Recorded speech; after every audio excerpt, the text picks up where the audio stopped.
Oh, we're live, sir. Oh, we're live? Yeah, I didn't realize that what I did I think I'm pretty sure. Yeah, we're live. We're live. Okay. Well, Well, welcome everyone. I think we have one viewer waiting for us here. Welcome this person, and welcome the rest of you who will be joining us eventually.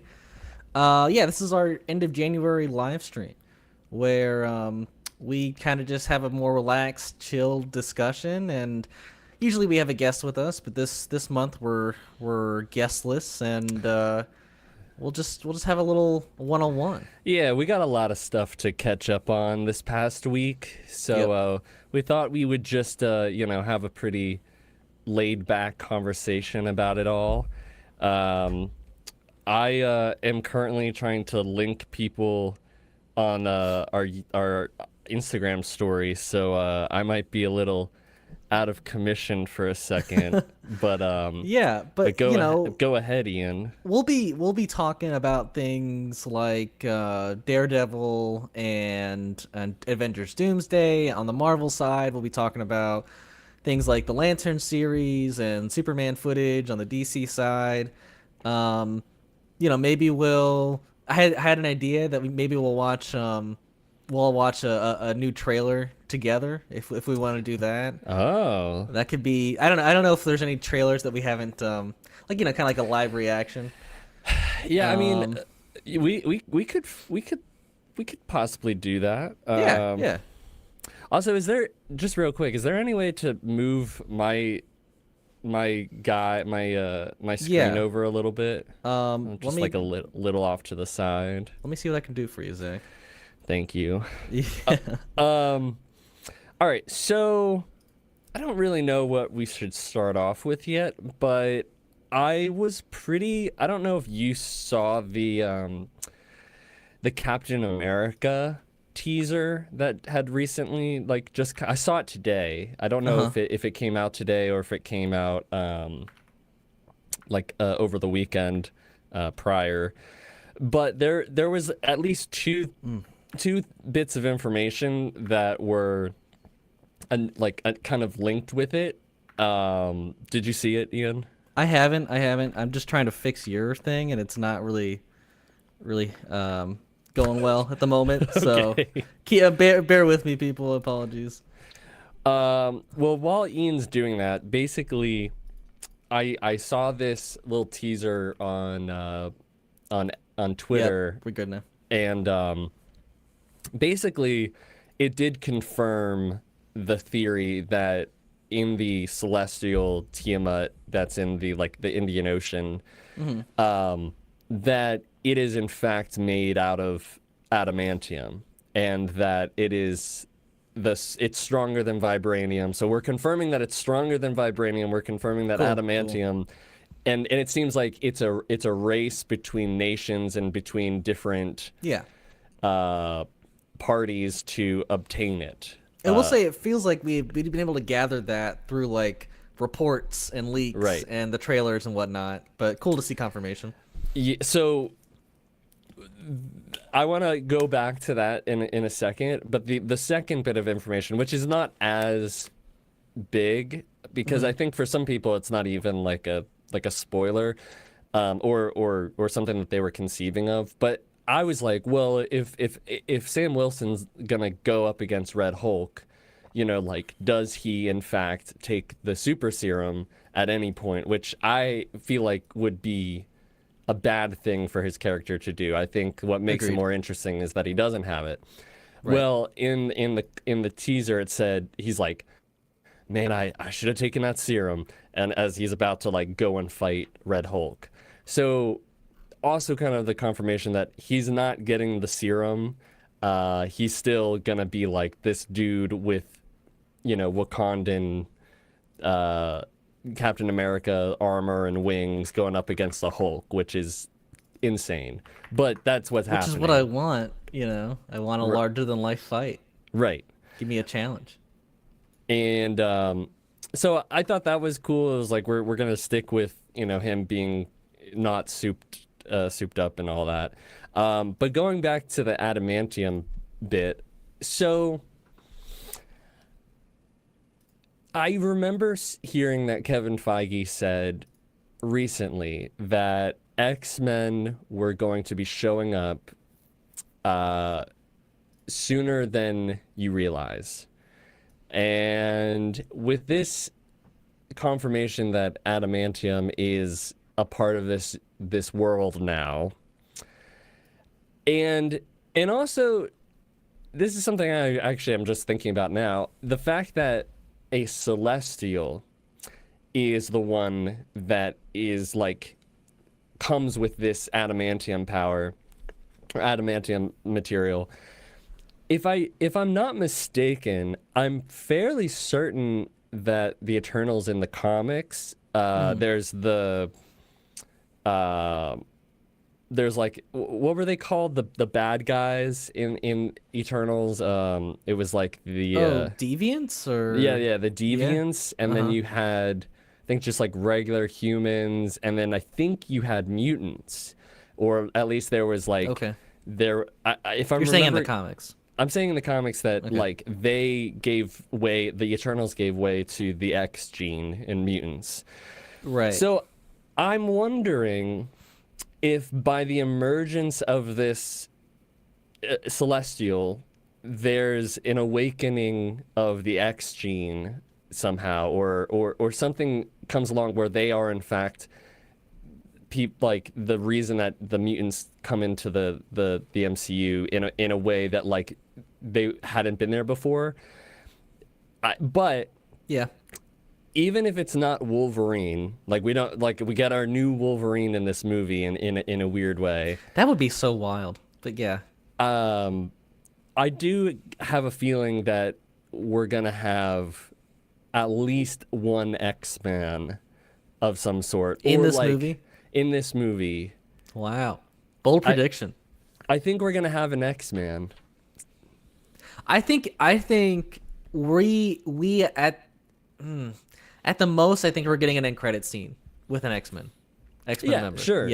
And I wouldn't even doubt that like it's something like Stryker getting like the adamantium and him being like, I have a plan or some shit. Right, you know? right, like right. teasing his path with Wolverine. Right.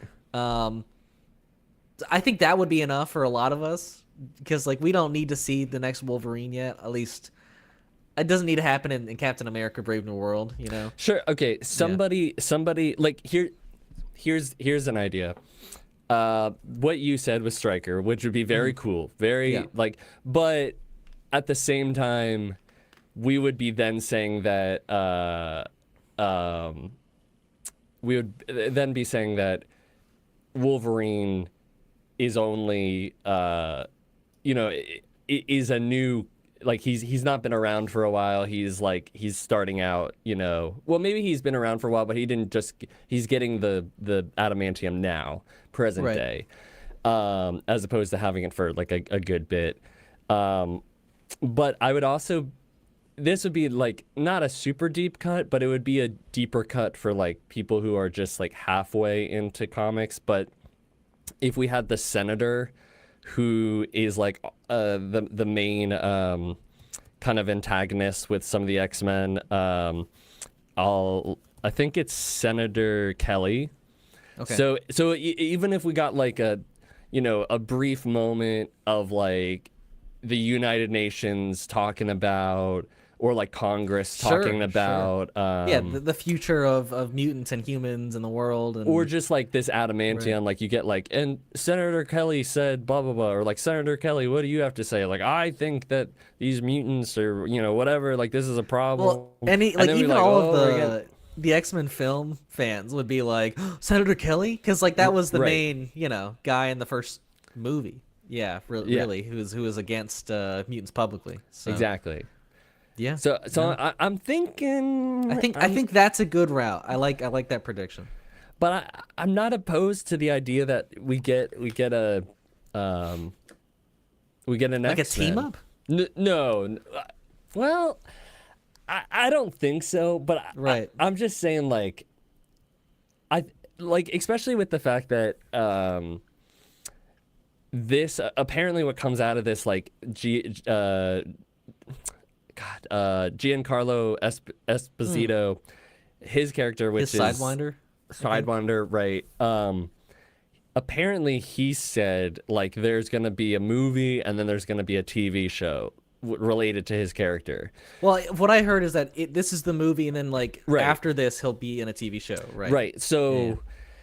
he's not X-Men related, Mm-hmm. but it does feel like this movie is setting up things, right? And Sure. I just wouldn't be surprised if like the adamantium bit, like we get a setup as well, you know? Oh yeah, no doubt. I mean, there's no other reason. I mean, the biggest reason is obviously Wolverine with adamantium. Right. I mean, so I think that is where we're heading, like no doubt. That I mean, and I think it's also like cool to, like I think it's very obvious and prominent that like adamantium is going to be stronger than vibranium, and I think that's cool as well to just throw in for Sam Wilson to have something that would actually like f up his shield, you know. Um, I think I don't think it has to be necessarily mutant related, but like adamantium will always eventually go down to Wolverine. So I think at some point at this movie or in this phase, we'll be getting a Wolverine setup, I think. Yeah. Mm-hmm. And if not, at least an X-Men setup. Yeah. So with that movie like just around the corner now, yeah. what are your predictions and like how are you feeling about it now that we're Gosh, you we're know like 2 weeks away. Yeah, we're about like 2 weeks away. Like what Wow. are you how are you feeling about the movie? Because yeah, let me ask you first before I say anything. I'm not holding my hopes out for it. I think there's a really high chance that all of the reshoots and everything and rewrites could have really bit this movie in the butt and causing it to have a not so stellar story and direction. Maybe it's the opposite and they finally honed it down. But I mean, like I really want this movie to be good. Like I'm excited to see Sam as like a full-on Captain America. Like that was my favorite part of Captain America and sorry, a Falcon Winter Soldier, the show, was seeing him finally at the end be full-on Captain America. I think I don't know if you saw it, but I saw a picture of the leader, like a leaked photo. Oh, I haven't seen that photo yet. It's not great. It's not. It kind of reminds me of 2015 Doctor Doom, like the Fantastic Four one. If you remember that movie. I do. Fantastic. I do. Yeah. Yeah. So the leader, look. the leader, I was kind of excited to see again, but hopefully it looks a little better in the movie than it did in that photo. Let me see this photo. I did see something previously, but it looked like a concept art, or it looked like a oh. It's the darker one, right? Yeah. Does he have like a blue background behind him, like a bright blue background behind him? I think so. I'm gonna say I don't hate it. It's pretty creepy. I think it's I don't know how I wonder if this is true though. You know, like you don't know. Yeah, no, that's true. But it would have been nice to see like him with the big head, the enlarged head, because like even Tim Blake Nelson, who plays him, was talking about it, and he's like, no, he's like, I wanted to use the full prosthetics. I didn't want some green screen, and I was like, all right, that's cool. I like that. Yeah, I mean, maybe he. Do we think that's what that is? Maybe that is what he looks like. I don't know. I don't hate it by any means. Like I think it's just a little disappointing.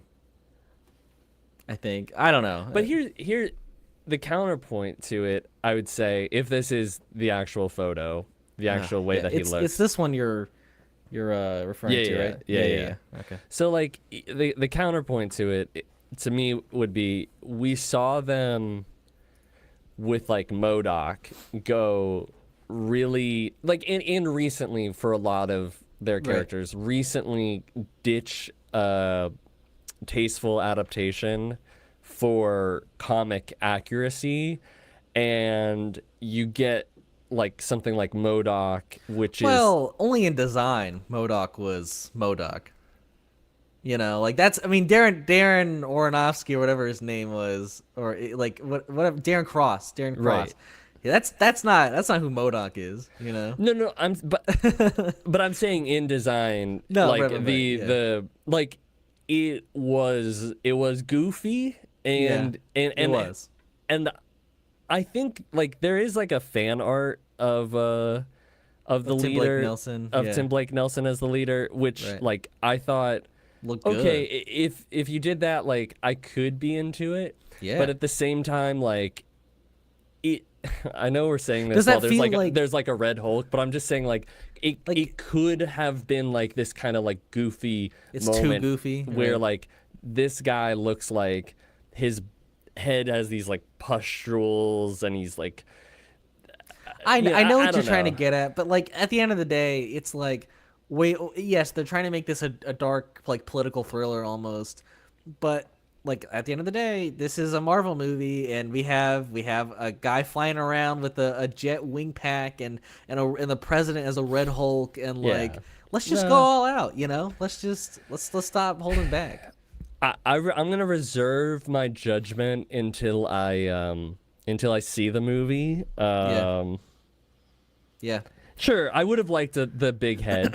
Yeah, for yeah. sure. Um, but yeah, I But I mean, don't hate it. I don't hate other it. than that, like, you know, the ads I'm seeing around like are a little much, like all the Tide and like AI ads and whatnot. But they're clearly trying to like reach every person who might go see this thing.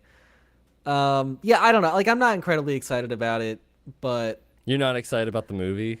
I only because I'm just so worried about it. I want it to be good. I'm gonna see it, and I hope it's good, and I hope it's everything I want from it. But I'm very cautious, is what I'll say. I I feel I feel similarly.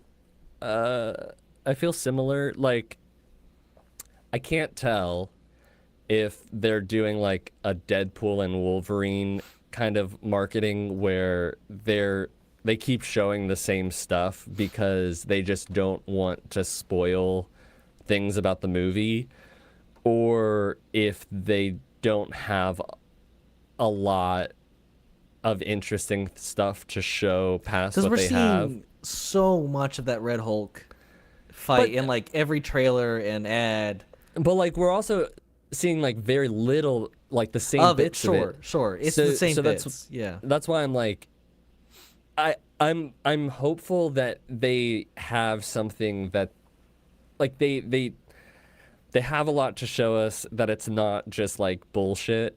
yeah. But I don't know. You know, like I feel like there's a lot of stuff going on, and that I should be excited because we haven't seen that much of the leader. Right. We We haven't seen him since 2008. yeah, we keep seeing Oh, the yeah. same stuff. I And don't we, know. we still haven't seen Betty Ross, or is it Betsy Ross? Yeah, we haven't yeah, seen her. Yeah, I mean we haven't. She's supposed to be in this movie. Right. I guess they're just hiding her from the trailers. Yeah, I mean, yeah, it just I'm trying to be like positive about it because like Right. you know, if the ticket sales are what they say they are, where it's like they're looking at like I think it's like a 90 million opening weekend, which is good. Yeah, but domestic. I heard it's domestically. That's what they're saying. yeah, Not but like worldwide, it's so. not like what they're used to. Like there could be that tendency to be like, ooh, let's get ticket sales up even more, so let's show them this. Yeah. But they're not. It doesn't seem like they're doing that. So like it could go either way. I don't know. Like I don't know. I think if this movie is okay to good, I think it'll make like 500 million. But I don't know. I don't know if it makes more than that. You know. Yeah, I mean, And that's unfortunate because I think we're hearing the budget's like 180, 190 million. So they probably need 400 million to break even. I've heard, I haven't looked into it, but I've heard the numbers on the movie are not exactly what they, like some people have been saying, so I don't know. Well, yeah, I know that, but like then like from what I hear, like this is like the newer number that's like Oh, okay. more correct. But Okay. maybe I'm off on that too. I would hope that it would get at least like 600. Um, I hope so too. I just don't know if that's possible. I'm just saying like post Agatha, post um Yeah. Daredevil, not Daredevil, sorry, post Deadpool, and Deadpool I think is the thing that helps. Like yeah, I don't unfortunately like and also it's Captain Agatha. America. Like it's a character that we've known. Sure, but it's So a new Captain America that like yeah, the audiences need to buy into again, you know. yeah, Um no, that's true. but you know, unfortunately I saw the numbers for Agatha like a week or two ago and apparently like it wasn't that good either. Like the numbers. Like when Echo happened that are the Disney numbers dropped for them and they never really recovered. Um I think Agatha did a little better than Echo, but like not a lot. So that's unfortunate for the state of Marvel TV. Right. I don't know how that recovers if even a good show like that doesn't like start bringing people back.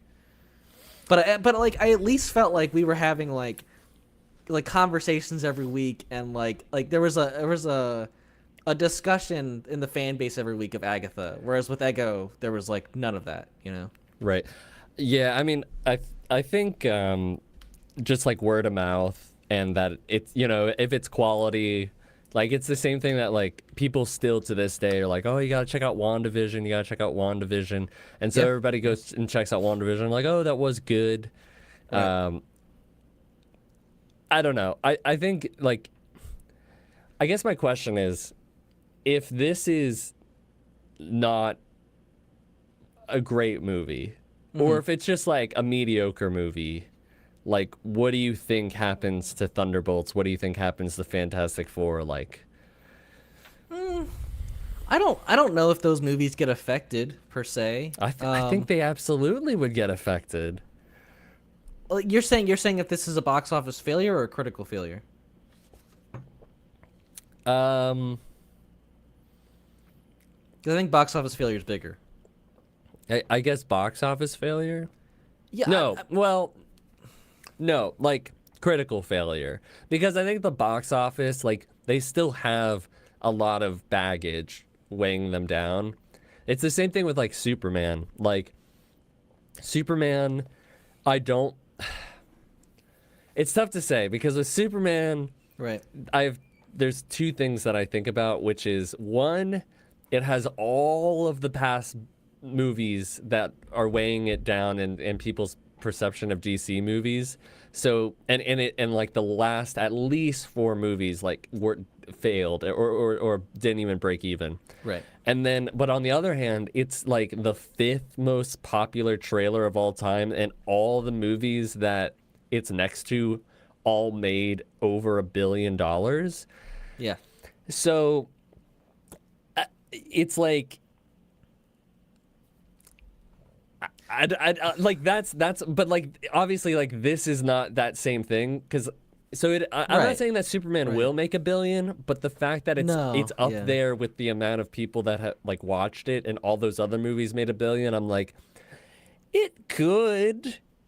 I No, think it's hard. It probably Right. won't happen, but like, and that's because of all the past movies. And I'm just like, if this movie has to be, I think this movie needs to be good.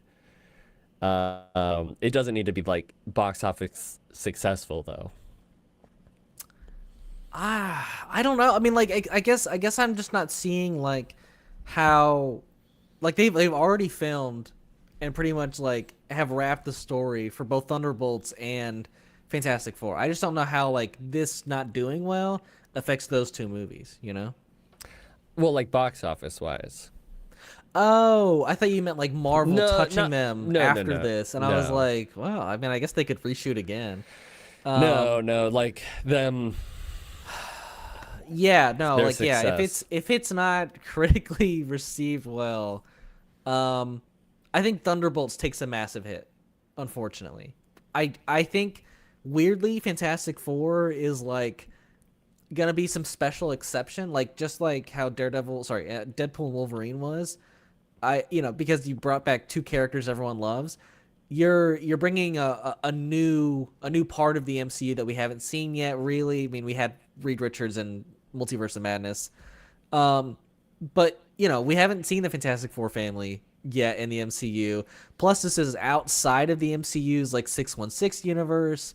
I think those two movies could do rough without it infecting the box office majorly for Fantastic Four. That's my thought on it, at least. I don't know. It depends on how they show the Fantastic Four. Yeah. So, I guess I also say that too because the like, I Fantastic don't, Four no, visually looks so different. yeah, it's true. I mean, Yeah. I'm just like, if I was to ask Hannah, like, like, what do you think of the Fantastic Four movie? Like, she's like, oh, it looks kind of cool. Like, I was like, but I'm not gonna get like, is it in a, well, it depends. Like, It depends. this is Yeah. what I'm just saying. Like, Right. it depends Oh on yeah, how they the show general it. audience probably won't realize it's in a different universe. Right. Yeah. Unless they like just hit you in the face and are like, this is a completely different Well, reality. I guess in my mind, like seeing the visual difference of that universe against the 616, it's so obvious to me that it's like not in the 616 universe. But maybe yeah, people just aren't really seeing those kind of differences. I think they will. But I think if any, like, if in they, the trailer with that, whatever they do, it needs to be conveyed that this is a different universe, but they have to make it make sense with like how it ties into everything else. Yeah. Right. Not a ton, but like, because I could see audiences. I don't think anybody's gonna be like it.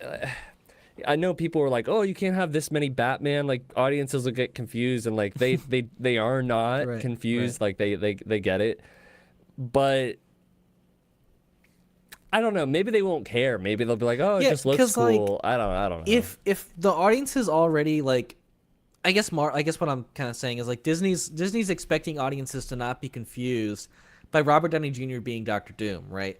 So like Right. in a sense, those other changes shouldn't necessarily be like hard to grasp in a sense. And even then, like it's almost been confirmed that like he's in this movie, Robert Downey Jr., Fantastic Four. They could end up showing him in a desperation move in a trailer to like get the box office numbers for that kind of like back to track. But I don't think they'll even have to do that. But I'm just saying, like, I don't see Fantastic Four being a box office failure because they have a lot of pieces in that. I hope not, but Yeah. do you think we're gonna see the Fantastic Four trailer at the Super Bowl? That's what I'm hearing, and that would make sense. Now I'm shocked because like we're hearing that we're not gonna see Superman at the Super Bowl, which Yeah. is like apparently they're gonna be showing a new trailer at the Puppy Bowl, which is like a week after. I don't even really know what the Puppy Bowl is. You never seen the Puppy Bowl? Is that like the big dog kind of like show? And It's what? puppies who are playing like with like a toy football, and they like have to like push it over. Okay. To, like they like grab it Yeah. and then they take it back from each other. And right. I used to watch it. It was cute. Wow, I've never watched it. I'm pretty sure the Puppy Bowl. The Puppy Bowl is always like right before the Super Bowl. Like the same day. It's just before the Super Bowl. Is it? That's how I remember Let me watching see. it. Puppy Bowl 2025. Which leads me to think that it will be like heavily crypto centric. I like that. So Puppy Bowl's on February 9th, and I think the Super Bowl's February Also 9th. on February 9th. Yeah, it's just a couple hours before the game. Okay. Interesting. Interesting choice. I think it's because of crypto. I feel you. I don't think it's do. gonna be anything big. I think it's just gonna be like a cute little Yeah. spot. I guess I'm a little bummed because like the other two movies coming out that month that are gigantic, Fantastic Four and Jurassic World, we're hearing are both gonna get trailers during the Super Bowl. So like, does that sway public opinion on like what they're more interested in? Because it's more like recency bias, you know? I Or yeah, go I on. don't no, I don't think so. Like everybody and their mom seems to know that Superman is coming. With the fact Yeah. that it's like the fifth biggest trailer of all time. Right. Um, so I mean, you put out because then the Superman trailer is competing with all of those new I think they have to know that people are anticipating Fantastic Four, and not that it couldn't compete with. I don't think people give like that many people care about the Jurassic World one, but I don't know. Like I said, you'd be surprised. I mean, both those last two movies made over $1 billion. I think. You know. I think like it puts out another trailer a month from now. Superman? People will still be excited. I mean, Yeah. would Yeah. it? But the problem is that movie comes out in July, so you still have like Yeah, like 5 months, 6 months, 5 months right. to go. Yeah. So No, it's it's like, a long way. do you for really sure. want to put out your like first main trailer? Like, because that first one was just like a teaser. Like, do you want to put out your first main trailer, 5 months beforehand? I don't know. Well, that first, I mean, like the one we got in December was a full trailer. It was, but I still consider it like a teaser. Yeah, because we're not getting like a lot of story elements or what? Yeah, exactly. Okay. Interesting. Yeah, I mean, honestly, we'll probably talk about another trailer when it comes out, but like I would be so happy to not see another trailer just so I can like not see more footage of this movie before I go watch it. Yeah. But also like yeah, I'm on the other side too cuz like I want as much footage as I can get of this stupid movie. So Yeah. I had a full on dream like did you really? Friday night about the movie, but it was not that movie. It was not the movie that we're gonna get. It was a Okay. completely different Superman movie. Interesting. But But you with- were watching like James Gunn's Superman. Well, it was David Cornsweet as Superman, but it was a completely different movie Okay. entirely. Interesting.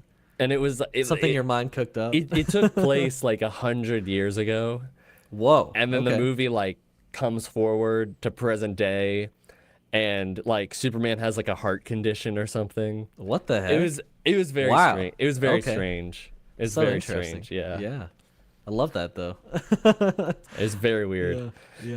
Speaking of Superman though, did you see that they're having a new comic come out with Superman where like kryptonite is like very I like did see this. very plentiful, and so like everybody has access to like his greatest weakness now. Right.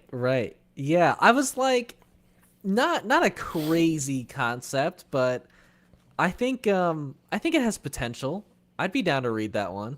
I don't know if I'd be down to read it more than like Absolute Superman. By the way, Did you read that or no? I have the first 3 issues now. Nice. So How's it well, I haven't read them yet. I mean, Okay. obviously, I know what happens in the first issue, but 4 and 5, I'm excited to get. I usually don't get single issues, so this is like a new thing. Yeah. I don't really like getting the single issues, but I feel like this story is so good. I think it's that- a fun way to read comics, honestly. It is my Like, only Reading only, it and waiting for the next issue. I don't know, I know. It's just it's like it's hard. It's like because I could read it in like I can read it that comic in probably like 30 minutes or less. Yeah. And then Like, all right, I gotta wait another month. And then Yeah. you gotta wait like a month, and it's like Yeah. I'd rather just read the whole Yeah. story. But No, I get it. It's fair. It's If fair. it was week to week, I could be more into it. right, like a TV show. Yeah. Right. Yeah. But it's hard to produce all that artwork in a week. Yeah, it's Yeah. true. Yeah. But yeah. Yeah. I want to get the Absolute Batman stuff, but I'm not, and I would be interested to read Absolute Wonder Woman, but I'm not like, I wasn't as enamored with like the story as much as the Absolute Superman, but I am excited for like Absolute Martian Manhunter and Martian Manhunter looks dope. Yeah. and Flash, and I think there was Green one Lantern more. looked okay, but I wasn't like Well, super into hers either. But that's what we were talking about though. Like we were saying like Absolute Superman. Yeah, I don't know. Like it's not really selling me. Like Yeah. I don't really know. But then like the story was like, wow, that's a good story. True. So we could be surprised with Green Lantern. Right. You know. We could. I'll have to read into hers more. But yeah, I don't know if you heard as well. Like 2 of the 3 Marvel movies this year are getting trailers at the Super Bowl. Like Thunderbolts and Fantastic Well, Four. I mean or that's what I would Daredevil assume. And Well, they said 2 of the Fantastic- 3 movies, I think. So it would logically be like if it's I mean I think we're getting Fantastic Four, I but the think- other one would either be Captain America or Thunderbolts. I you know? think. And I don't think we They've get already Captain America like 5 days before the movie. You know. I'm not gonna put it past them just because like I feel like they need the public perception, Like another of like a little little push. boost. Yeah. Like, but it's also like how much money would that be? I could see them doing like a quick 15-second like ad or something. You know, something that's not a full trailer, but like that gets you. I don't think they're Like, gonna knowing- do a full trailer. Yeah. No, I mean at the most it's 30 seconds. Yeah, I think you get like 15 to 30-second, probably 15-second Yeah. ad. But I would so love to see another like Thunderbolts trailer. I really would. I think we will. I mean, because they only But have if it's only they only only have- 2 of the 3 movies that they're doing, then they're not doing oh, they're not. Thunderbolts. Right. So in my mind, it makes more sense for Thunderbolts. But I When agree, does- like they when need a does little Thunderbolts push. come out? May? Am I wrong in that? If Thunderbolts comes out in May, then I think they've already spent a lot of money into Captain America's May 2nd. marketing, so I think they would need to do Thunderbolts and Fantastic Four.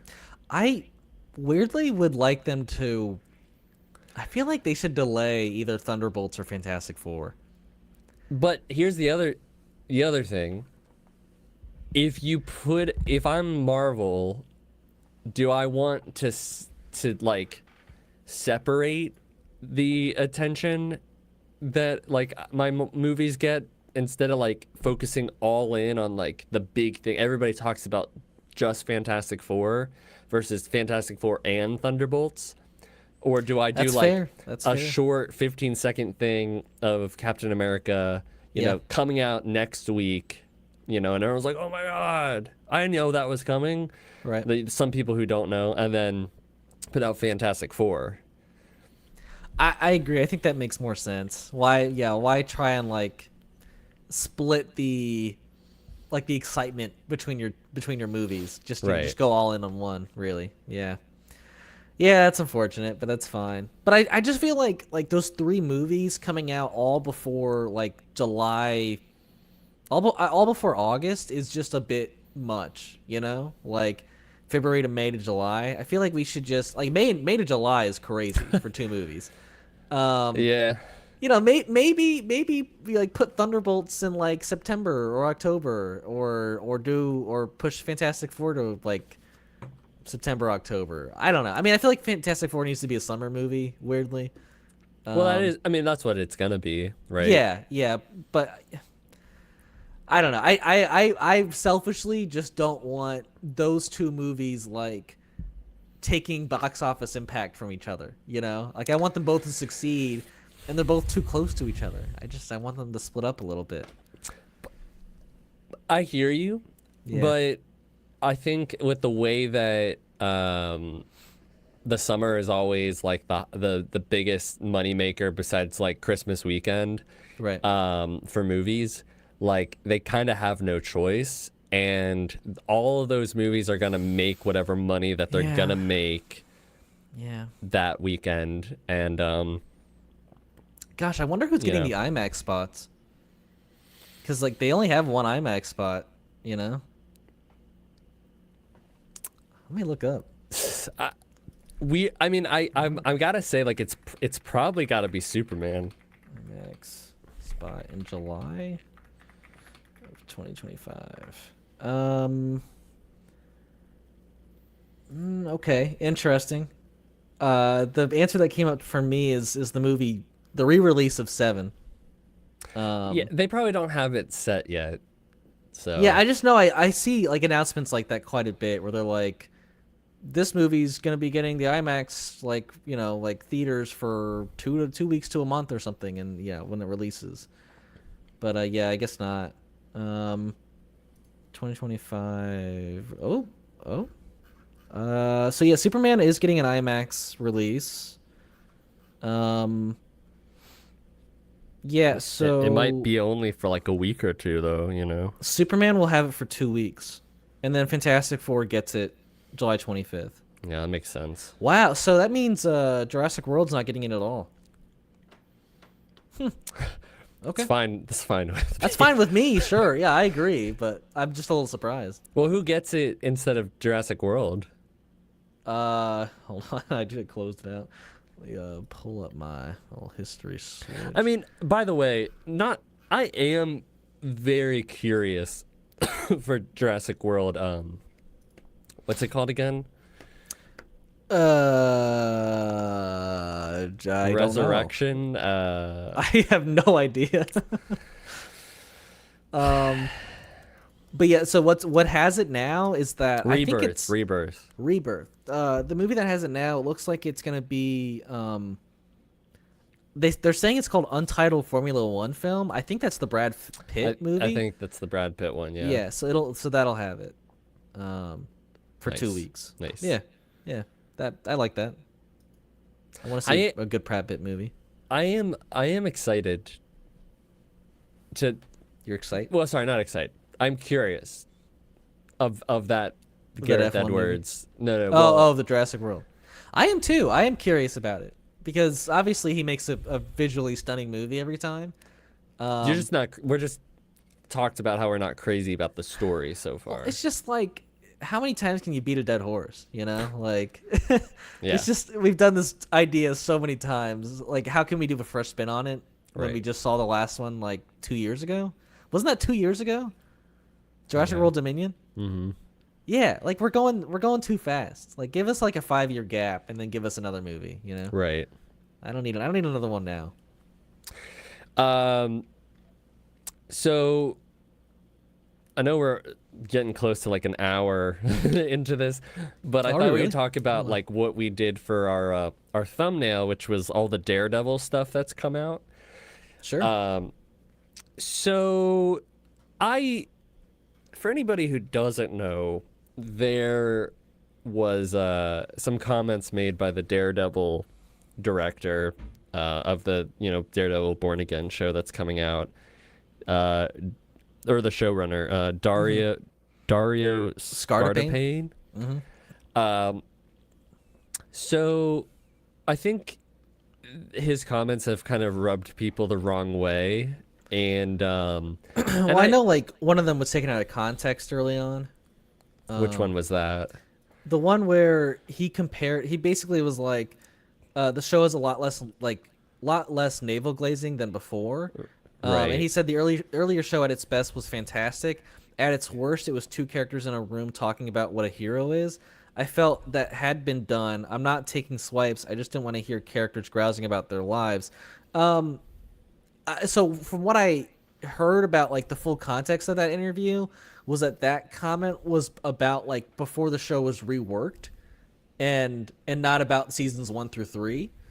So I I mean, I know at least the navel glazing thing was like about the earlier show and not seasons 1 through 3, but he also did like, talk about how they're like maybe even a better show than Penguin that just came out, which is pretty wild. Right. So this guy's got a little bit of an ego, it seems like.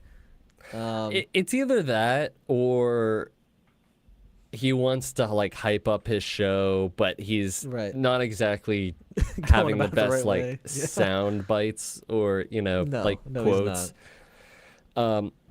And like, because people were saying like, well, some of the best bits of that show, of the older show, was like I think about Daredevil and Punisher on the roof, or any bits of dialogue that he has with like Foggy or Karen or Kingpin, like his Yeah. or The dialogue moments are huge in that show. Yeah. And it's not just two people talking about their lot in life. That really dumbs it down. But I'm trying to be like hopeful that he just like was kind of trying to hype up his show, Yeah. and I think that's more and, what it is. and trying to compare it to like the old one, but in like not say that it's bad, but try to say how his might be better. Right. But we could be wrong, and he's like, no, it's just gonna be a bunch of like action. We're not gonna have a whole that's lot what of the talking. trailers do feel like. It's gonna be very action heavy. I mean, even over in like the UK, we're hearing it's getting a TVMA like like an 18 rating, which like apparently it never gets over there. No, in the they UK. usually don't get that. Yeah. Right. So this is gonna be a pretty violent show. Sounds like more violent than what I've seen from the original Daredevil. So I mean, I'm not complaining about that. It's a neat direction to go in, but I think what we're all more concerned about is the story element of it. You know? Well, and it's just kind of funny that he made the comments, because the trailer is literally, interjected and starts with him sitting down at a diner with Kingpin having like a conversation. Right. So right. So it just makes me, it leads me to believe that like he's just like kind of talking, He just not in the best talking way. big, right? But the Penguin bit, like that's pretty crazy. Like, Right. 'cause He's I'm like, basically saying they have the same quality as Penguin, but like that they're a little more fast paced, and so that makes it better for some reason, I guess. which, well, I can kind of understand. Like, if you don't like slower, more like, I guess. I mean, maybe that's what he's talking about. Like, maybe if you don't like slower dialogue-based things, the Daredevil's not going to be for you. I don't know. Right. But so the full quote here for anybody who hasn't heard it is, "We're even more grounded, even less stylized, even more rooted in the here and now. I love the Penguin. We're a little faster, meaner, and cleaner in our storytelling." that's just wild. That is a wild take, because that show is so impeccably like paced. Yeah, and the storytelling isn't off at all. Like, to say you're cleaner and meaner and faster, I just like, why do you need to compare yourself that hard to the Penguin? If anything, like, give it its because due. it's the most recent Sure thing. I guess. I don't know. It's just it's rough to see that too. Like, that we're having to like compare DC and Marvel again. Like, I don't think that's what either side really wants to keep doing. But this guy was like, "Nah, I'm gonna bring up Penguin." So, and I would love for it to, like, if you're telling me that the Daredevil show is gonna be better than Penguin, like, right, that's a huge sell. That's a win. I mean, I'm down for it. Like, I win. I get two amazing shows. Right. By saying that, everyone is going into the show, or a lot of people are going into the show now skeptical and like judging it against the Penguin, when it shouldn't have been that in the first place, Right. So it's a little unfortunate. We do have, I think, a month until the show comes out. March 4th is when Daredevil comes out. Hannah caught up on all the Daredevil seasons. I'm gonna start probably tomorrow or the next night on watching season 2 and finishing that in season 3, Because yeah, never finished season 2 and never watched season 3. So I gotta get caught up myself. That's crazy. It is. It is indeed. Well, I hope it's great, but Look, I have more faith in that than I do in Captain America. I'll say that. Or do you not? I just like I want to have faith, but again, like not I think that the reshoots were necessary and like that they do probably have a better show than they originally had before. Yeah, no I doubt. do believe that. Right. But do I still think that like we're gonna Like they get the fully fixed same it? the Right. same magic as like the Netflix? I don't know. Yeah. Yeah. That's fair. I don't know. Right. Now, another big thing that's happened, if you don't mind moving on from the Daredevil No, yeah, bit. I don't no.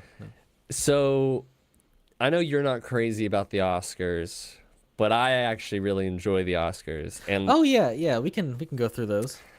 so I just wanted to kind of go through. We don't have to go through all the categories, but there were some notable. There's been some notable snubs for sure. Yeah. I mean, And- one I know of being Denis as best director. Right. And so yeah. we'll get into this. There's also been the controversy of like Amelia Perez, Getting which 13 nominations. I have seen, so Yeah. I will comment on that movie. I hear that was one nomination away for tying the most nominated movie of all time, which is mind blowing. Is the most nominated movie Return of the King? I will look it up. I think that it's that and tied with something else as well. Most Oscar nominated movies. Movie. So yeah, the first. Hold on. Why am I not seeing it? Nominations. So yeah, with 14, it's All About Eve, which came out in 1950. Oh yeah. Titanic, and La La Land.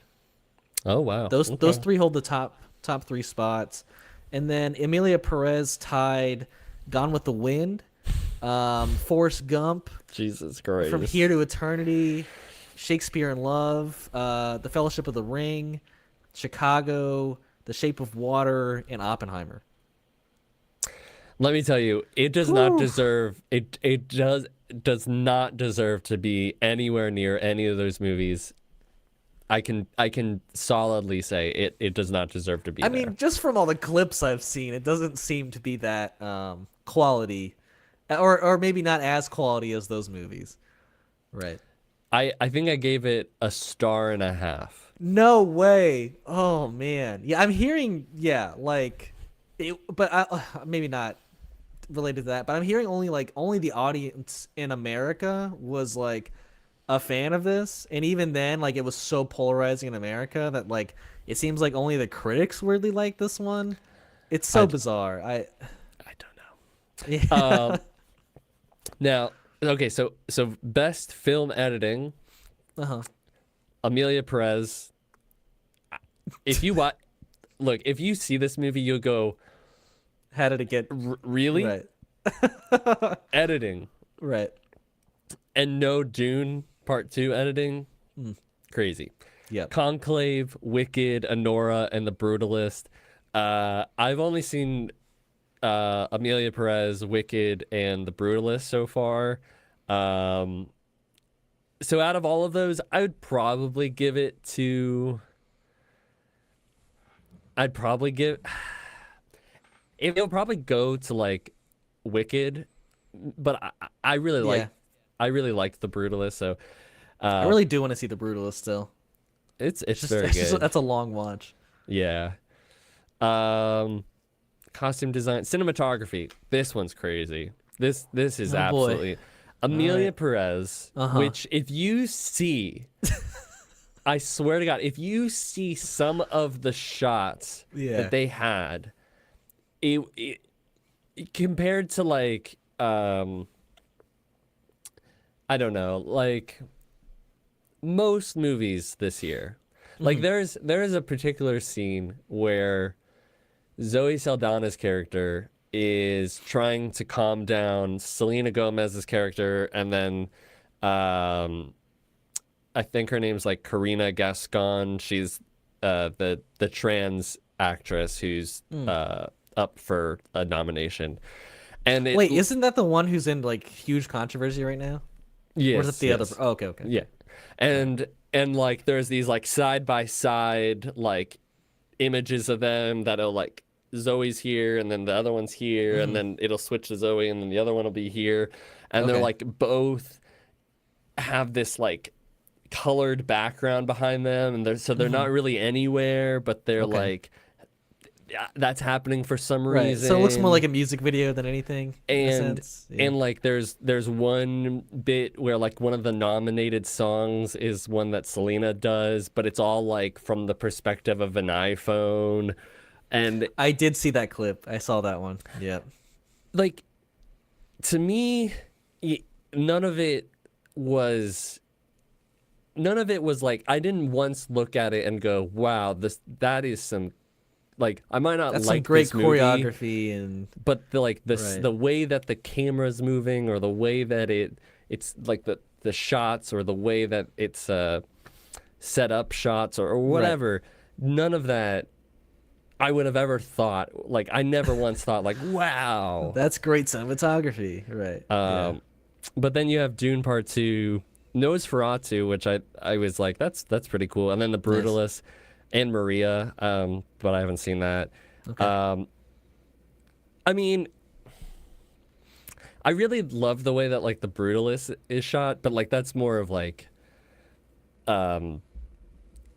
it is very well shot, and I think there's a bit of like, like people like but it doesn't like film nerds like jerking each other off, being like, oh my god, it's on 70 millimeter. Right. But like Dune Part 2, I'm just like, I felt like I was on Arrakis, so that alone I would just be like, give it to that. Like Greg Fraser, I mean, he's just like an incredible cinematographer. He's the GOAT cinematographer right now, man. Nobody else does it better. Best adapted screenplay, Amelia Perez, which again, if you this is gonna be every category. Amelia Perez, dude, can you believe this? Well, I'm just gonna say, like, watching this movie, it was just infuriating how they tried to portray trans people. Right. It's like, oh yeah, when you become a trans person, you turn into a completely different person, or like I can take hormone pills for 2 years and still have full, was it also facial like, hair? I heard it was also a bad representation of like Latin people, like Latin American people. Absolutely. I mean, if like I was telling Hannah, like when we were watching, I was like, if there wasn't like the cartel or like people talking Spanish, like most of the movie, without like the wide shots of where they're at, you wouldn't fucking know where they were. Right. And like the music, which by the way, like this is a movie that would have been 10 times better if it wasn't a musical. The music was god awful. Oh no. But like when they tried to incorporate Hispanic music and culture, it was like, I was like, I've heard way better, like it was just like, it was the most, it's like, what surface does level, what does somebody who doesn't know anything about like Hispanic music think that a Hispanic song would sound like?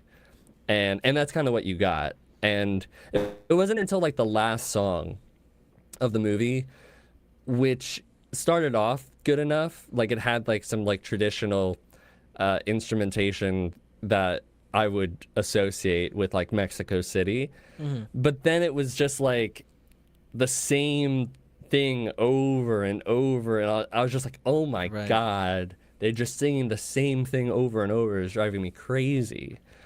Man. But they have Sing Sing, A Complete Unknown, Conclave, and Nickel Boys. Wait, what category is this for? Adapted screenplay. Ah, okay. So, I mean, I've only seen A Complete Unknown. Like, that's the only other one. So, like, I don't have much of a horse in that race.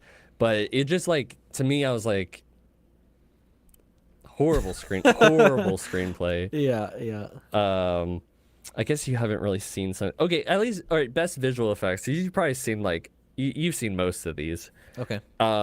Kingdom of the Planet of the Apes. Wow, that got nominated, huh? Okay. Better Cool. Man. Dune Part 2. Wicked. And Alien Romulus. I mean, it's got to go to Dune Part 2. That's what I would say, yeah. I don't feel like Alien Romulus fully deserves it. I think there's moments where that movie looks like incredible, but like you can really, I mean, there's the flaw with the cyborg character. I mean, like, But- and that I- didn't. And I heard that Fede Alvarez in like when you can buy Yeah. it, like it'll be fixed. It is, So- yeah. That's what I hear now too. In the DVD, you can tell it's a better version. So, but yeah, I mean, Wicked does have great visual effects. And what was the first one you said? Kingdom of the Planet of the Apes. Yeah, I'm sorry. I mean, like it's not a bad visual effects movie. It's just it's nowhere near as impressive as Dune Part 2. And I think I got to give it to that. Yeah. Yeah, you have to. I mean, I think there's really cool things that Alien Romulus did, like when Kaylee Spaney's like flying through the air and there's like the acid and that she has to like move from, and Sure. or even like the face huggers like swarming them, and like there was a lot, or even the explosion when like the other part of the ship crashes into like the asteroid belt, like Right. that was so like there's those things. No, there's great moments. There are. And like, but like with Wicked, I wonder if they're like, if it would be like the animals, but like when I look at like the flying monkeys and the animals compared to I'm like, not like incredibly impressed, you know. I mean, I am Yeah. impressed, but it's not like anywhere near the same of like feeling like I literally saw another planet on screen because it looks so real. You know, and I With, weirdly would Dune. say that like maybe I'm a little more impressed with Better Man's visual effects than I am with Wicked, because like even though I haven't seen it, I heard the monkey looks like, yeah, I mean like it's Crazy good. basically like the if not better or the same quality as the Planet of the Apes movies. It's the same company who did it too. Mm-hmm. So yeah, I mean I think that movie looks very visual. I don't want to say visually stunning, but it's like it is more impressive to me than Wicked. So yeah, I don't know. Like Wicked to me, like as much as I like the story and everything, like, and it's not like the visuals are bad. It just feels more like in the realm of like maybe Marvel special effects in a sense, like as of late. But yeah, Dune deserves it, no doubt. yeah. Best original score, which I still think is bullshit that Dune Part 2 can't be a part of this, just because It's they're like, so you can't dumb, have 30% of the original score. Right. Whatever. It's a sequel. It's just dumb to me. It's But so dumb. Amelia Perez, which Yeah, you already said. take away like the music that they do. Right. I don't remember. I don't remember the music being anything memorable. Right. Conclave, which I've not seen yet. The Wild Robot, Wicked, and The Brutalist. I think it'll probably go to Wicked, but It's gotta go to Wicked. Yeah. I would personally give it to The Brutalist. I really love the score for. Yeah. I'm not saying like if you want to talk about songs, I would give it to Wicked, but Yeah, but- you know, funny enough, I'm a little surprised Wild Robot's in there because like I love that movie, but I don't recall like any songs from the movie, or any of the score right now when I'm thinking about it. So I mean, I played The Brutalist soundtrack, like the score, like as soon as I was done with the movie, like that Nice. is a wonderful score. No, but I think if anyone's gonna get it this year, it's probably gonna be Wicked. It just makes sense, you know. Yeah, Yeah. yeah. But I would like The Brutalist. Sure. Best supporting actor, Guy Pearce, The Brutalist, Yuri Borisov for Anora, Edward Norton, A Complete Unknown, Kieran Culkin for A Real Pain, and then Jeremy Strong for The Apprentice. So we got a little Succession rivalry going on in this one. Yeah. I'm gonna hopefully tonight I could maybe watch A Real Pain. I really want to watch that. I do want to watch that too. Yeah. And I do want to watch The Apprentice at some point. You should. Yeah. So I mean I only have seen Edward Norton and Guy Pearce, and I think Ed Norton as Pete Seeger was so good. Okay. But I would definitely give it to Guy Pearce out of Another those Brutalist. two. Did you see this in 2025? Like after we did our list? Well, yeah, because it only just came to theaters. Oh, I thought it came out like the last week of 2024 or something. It came out last weekend Oh, okay. to My bad, theaters. my bad. So I and that happens with a lot of like some of the movies. Like Yeah. I don't know, but I hope you see The Brutalist because Guy Pearce was like fucking crazy good in it. I'm guessing. I mean, I guess that Jeremy Strong performance was pretty good in The Apprentice. It was very good. I mean, I don't know if it's I don't know if it'll be at the other movies. And if I was gonna pick a supporting actor, that would be one from The Apprentice. Like that would be the one. I mean, I could see him getting it. It's a strong performance, but I don't know. I think the problem is like I don't think that's a stronger performance than like what Sebastian Stan did as Donald Trump. So maybe it's competing with that. I was very surprised that he got the Oscar nom nomination. too. I was like, wow, okay, I gotta watch that movie. Best supporting actress, which I do have a qualm with this. Is it Zoe, okay, well, go on. Yeah. obviously Zoe Saldana for Amelia Perez, which I yeah. wouldn't personally give it to her. She at least gets her first Emmy or her Oscar nod, so there's Sure, that. So. sure. Felicity Jones for The Brutalist, Monica Barbero for A Complete Unknown. This is where I have an issue. Ariana Grande for Wicked. She is a supporting actress. I'm sorry. No, she is a lead actress. This is clearly an example of what's it called? What would you call not genre, but I don't category. Category. This is a category. like fix, like they're category fixing or what? Well, fraud. Category fraud. Like this is because I think that is just as much a Cynthia. I think the reason. Okay, here's a good example. It's the same reason that when The Fighter came out with Christian Bale and Mark Wahlberg, that Christian Bale was put in the supporting category, even though he was just as much the lead of that movie, a lead of that movie with Mark Wahlberg.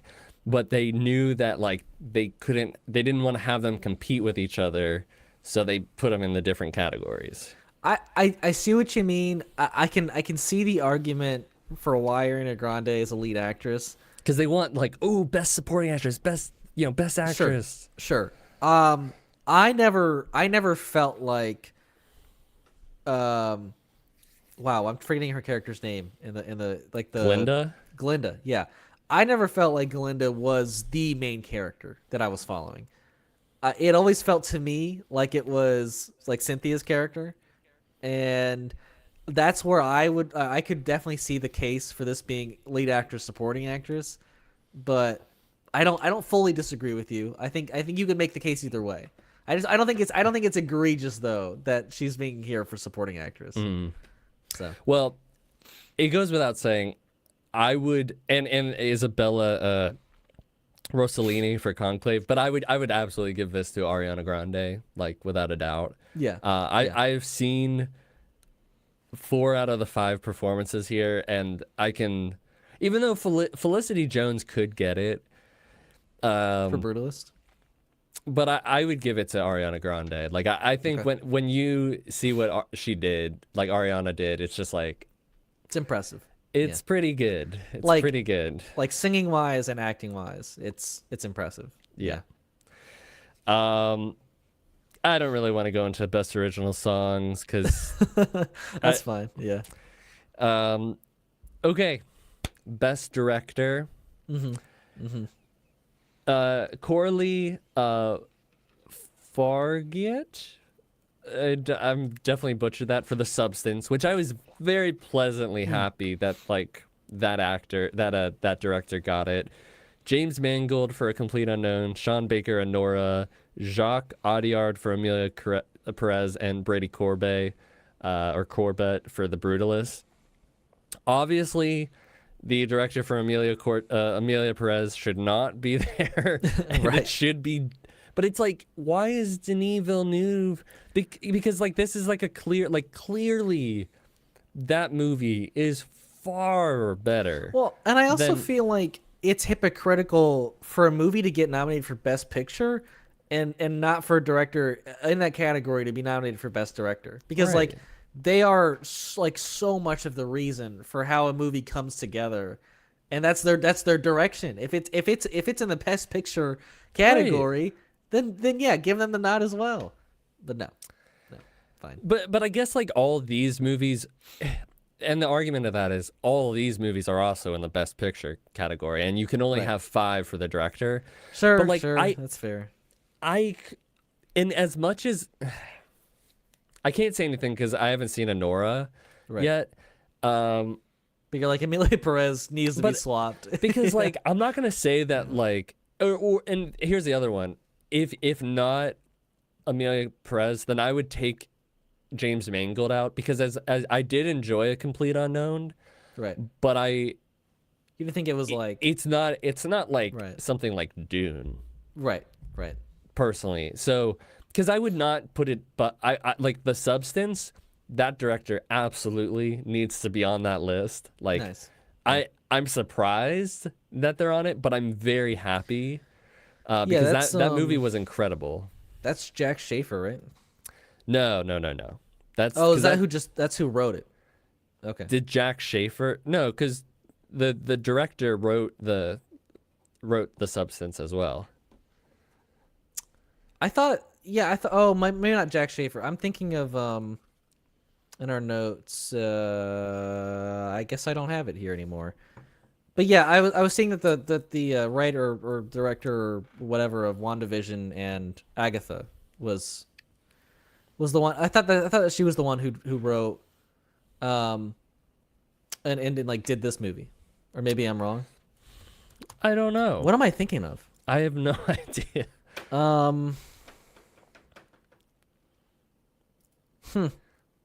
Yeah, I don't know. Dog. It doesn't seem that they did. Because like I saw that somebody had turned down making like a Marvel movie to make The Substance. Could have been the director of The Substance. Yeah, let me just look up. What's her name again?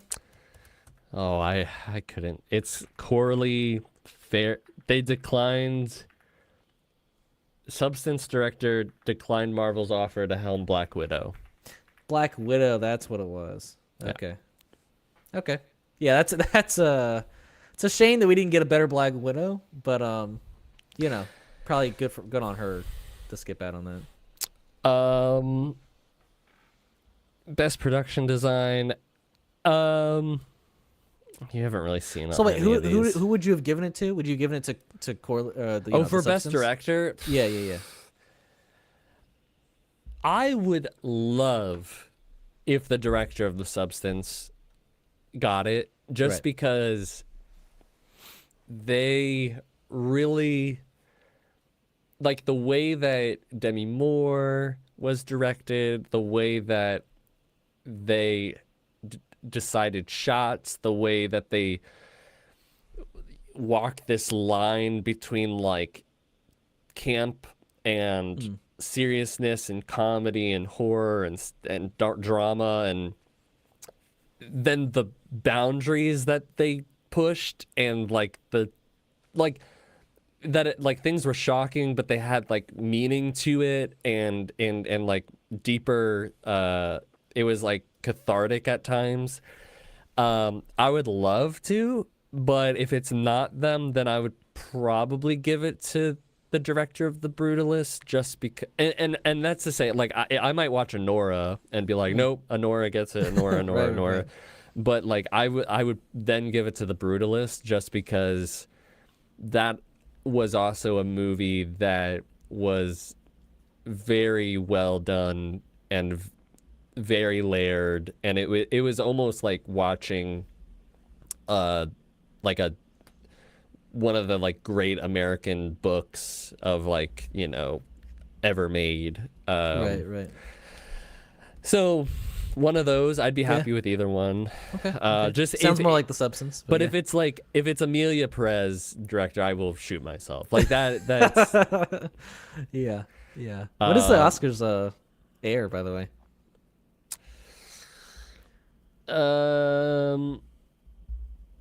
I don't know. Yeah. I don't know. Well, if you want to look it up, but I have no idea. Yeah, next year I should definitely make it an effort to like You can watch still all these do it this Oscar year. well, but if it's like next weekend, then I don't have. It's not. Yeah, It's not. Oscars date 2025. It is March 2nd, so literally a month away. You got time. I could do it. But I also got to finish Daredevil in that time period as well. So Best actress: Fernanda Torres, I'm Still Here; Demi Moore, The Substance; Carla Sofia Gascon for Amelia Perez; Cynthia Erivo, Wicked; and Mickey Madison, Anora. I would love to see Demi Moore get it, but I would be just as happy if Cynthia Erivo got it. Cynthia And- Erivo. I mean, I'd be happy if she got it. Yeah. For sure. Best actor: Ralph Fiennes, Conclave; Sebastian Stan, The Apprentice; Timothy Chalamet, Complete Unknown, but not Paul Atreides. Yeah. So you think he was more impressive in Dune 2? I don't know. I mean, I guess he was asked to do a bit more. Actually, I take that back. I think he was probably asked to do more with Paul Atreides than he was with Bob Dylan. I think with Bob Dylan, like, he was very good. He's always very good, but it's like he performed as Bob Dylan well. He Right. like had the voice sort of, and he had like he walked like he was good, but like I don't know. I feel like he was asked to do much more with Paul than he was with Bob. So I'm like, it's just a bit weird. Right. Coleman Domingo for Sing Sing and Adrian Brody, The Brutalist. I've only seen 2 of these performances. Only seen one. So, I mean, I would give it to Adrian Brody personally, but I do want to see Sebastian Stan as Donald Trump. Like, Yeah, I mean, like, here's the thing: you're not gonna be like, maybe I'm wrong, but like, I wasn't incredibly impressed by the movie, but I was way more impressed, but with like the performances, and I think that's where like these like Jeremy Strong and him come in as like being nominated. I think it makes total sense. Yeah. okay. Yeah. And then lastly, for Best Picture, Amelia Perez, A Complete Unknown; Conclave; Nickel Boys, I'm Still Here; The Substance; Dune; Wicked; Anora, The Brutalist. I think Give it to Dune. it would be cool if they gave it to Dune. I don't just think it's feel gonna like get it. I just think Yeah. it's not gonna get it. No. But I would be thrilled. But I would also be thrilled. It's tough because like I could totally see Wicked. I could totally see The Brutalist. really love if it was The Substance, just because. I But go on, go on. I just don't know if the Academy's willing to do that. But Right. we'll see. I think The Brutalist is honestly more likely to me than like The Substance or Wicked. I don't know if Wicked. I don't think Wicked is gonna get like. Yes, it's like they got the nominee nod. I don't know if it'll get like full Best Picture of the year. You know, I just don't know if the Academy has like that much respect for the movie. Maybe they I think do, but feel like they. I feel like they do. The Brutalist feels like an Academy film. It does, but it does. I don't know. I'm really excited to see Conclave as well. And Nickel Boys. Yeah. I really want to see Nickel Boys. I hadn't heard of Nickel Boys. Yeah. What's that one? I think it's about like a boys only boarding school. I think of like during the 1960s, and it's like two black boys who like have like a friendship, or like are navigating this like pretty like bad boarding school or something like that. And it Sounds like a so cool character study. it's like reminding me a little bit of like The Holdovers, but in a Right, much yeah. like only in the boarding school sense. Right. But I do want to watch that because I've heard really good things about it. Nice. But anyways, I don't know. Yeah, that's the Oscars for you. You should watch them though. You should try to like watch. I'll watch at least some. I mean, I doubt I'll get to all of them, but I really do think you should watch The Brutalist. It's a long movie, but it's very good. yeah, I mean that'll have to be one that I see on like a Saturday. So maybe I'll find time for it next weekend. Yeah. Yeah. If it's still playing, I don't know. I thought you said it came out last weekend. I know, but it might. I mean, it's 3.5 hours long. I don't know how many like places are gonna like. Granted, Yeah. it does have a 15-minute intermission baked into it, which is nice. But That is nice. That is nice. um, Remember when they started doing that for gosh, was it shoot, what there was a movie that came out earlier this year where they added like a intermission when like and the director found out about it and was like, "Hey, we didn't authorize that. Like you got to like not do that." I don't know. I don't can't know what remember. movie that was. I don't know if I heard anything about that. To be completely honest. Yeah, I'll have to look it up after this, but let me see the Brutalist showtimes. Brutalist next Saturday. Let's see. Drum roll. It is not playing. Yep. Son of a. Yep. But it is. Is it playing tomorrow? It is. It is playing tomorrow. Could watch it tomorrow. I could, but that's God. Like 3.5 hours at the movies after work just sounds rough. Like I'd rather not. Sounds kind of nice, to be honest. Yeah. Maybe. I'll think about it. Well, what about this Superman flying footage? Oh yeah, that was kind of a big topic of discussion, wasn't it? I don't. I look. Here's the thing. Yes, his face looked like a tad goofy, like just a tad. But like James Gunn said, it's all like that's like a real shot. That's not a CGI face. Is that really not a CGI face? It's not a CGI. They just use like a wide lens, and so like his eyes are a little more like far apart than they should be. So yeah, look, I don't have a problem with it. I didn't think anything too much of it, other than that it wasn't like a chiseled like face when he was flying, you know. But like, I think we're just getting a more authentic version of Superman in this movie. So I don't know. But then like then everyone on the internet was like, "Well, that looks dumb as hell," and I was like, does it? I don't know. I thought like the whole like flip of the camera was super dope, and I don't know. I do like the flip, but the only issue that I have is that the creative choice to have it the way with the wide lens it like to me it feels like we've slowed the momentum of that shot a bit because when Mm, we're from behind I can feel how like fast he's moving. mm, And it is cool to do that, but I just wish it was from like a different perspective mm. because it just feels like the momentum has slowed a little. I could see that. The f- Look, I'm sure hopefully it looks like it's great with context in the Yeah. movie. Yeah. It doesn't really bother me that much. No, look, it's not my And, favorite shot, and also but like I think it's kind of I don't know if anybody's doing this, but I think it would be kind of dumb to base like your entire perception of the movie or how it's going to be just off of right. this like two Yeah, second clip. But for sure. For sure.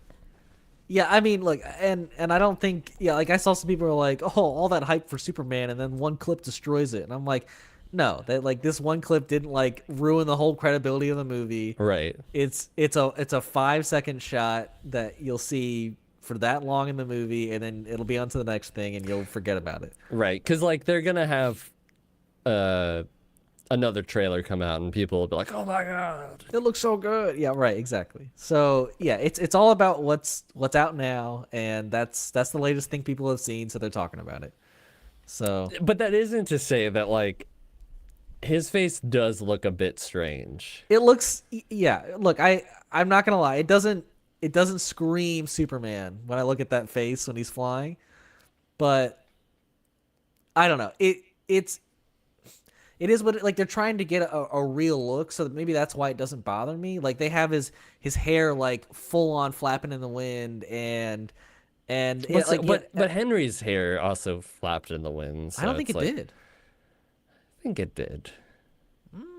Well, see, I mean, like I think it's been a big deal, and like I've seen other people talking about it, how this version of Superman isn't like like isn't the stereotypical where his hair is always like slicked back, which is how Henry had it most of the time, which is very classic Superman movie style.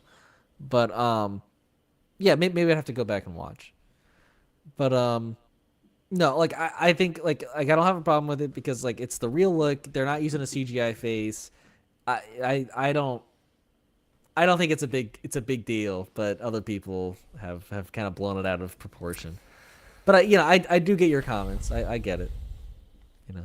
Yeah, I mean, it was it's if anything like I guess it kind of it makes something to talk about like I like when Adam Warlock shows up, and he's Hmm. like face first coming at us and it's It's badass.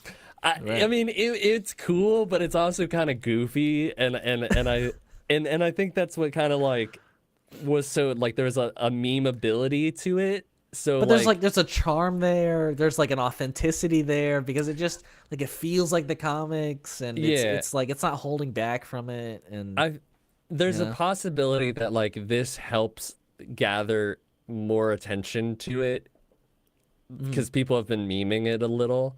Sure. And there's also a possibility that like this is its Sonic moment, It's and well, it's not gonna be that bad, but sure. sure, but like they'll be like, okay, like maybe that's his actual face, but like let's fix some things with CGI to, make it not seem so Yeah. strange. Yeah. They also might not do that at all, but They probably won't. But I mean, like, the only thing I can see is them like CGIing the eyes so that they're not like kind of cross-eyed in a sense because of that like wide-angle lens. But I don't. That's it. That's like the only thing I would fix. Like, don't do more than that. I would fix the eyes and then I would fix his face to be like a little bit uh thinner because it seems like his face like widens out a little bit. Yeah. Yeah. That's fair. That's fair. No doubt.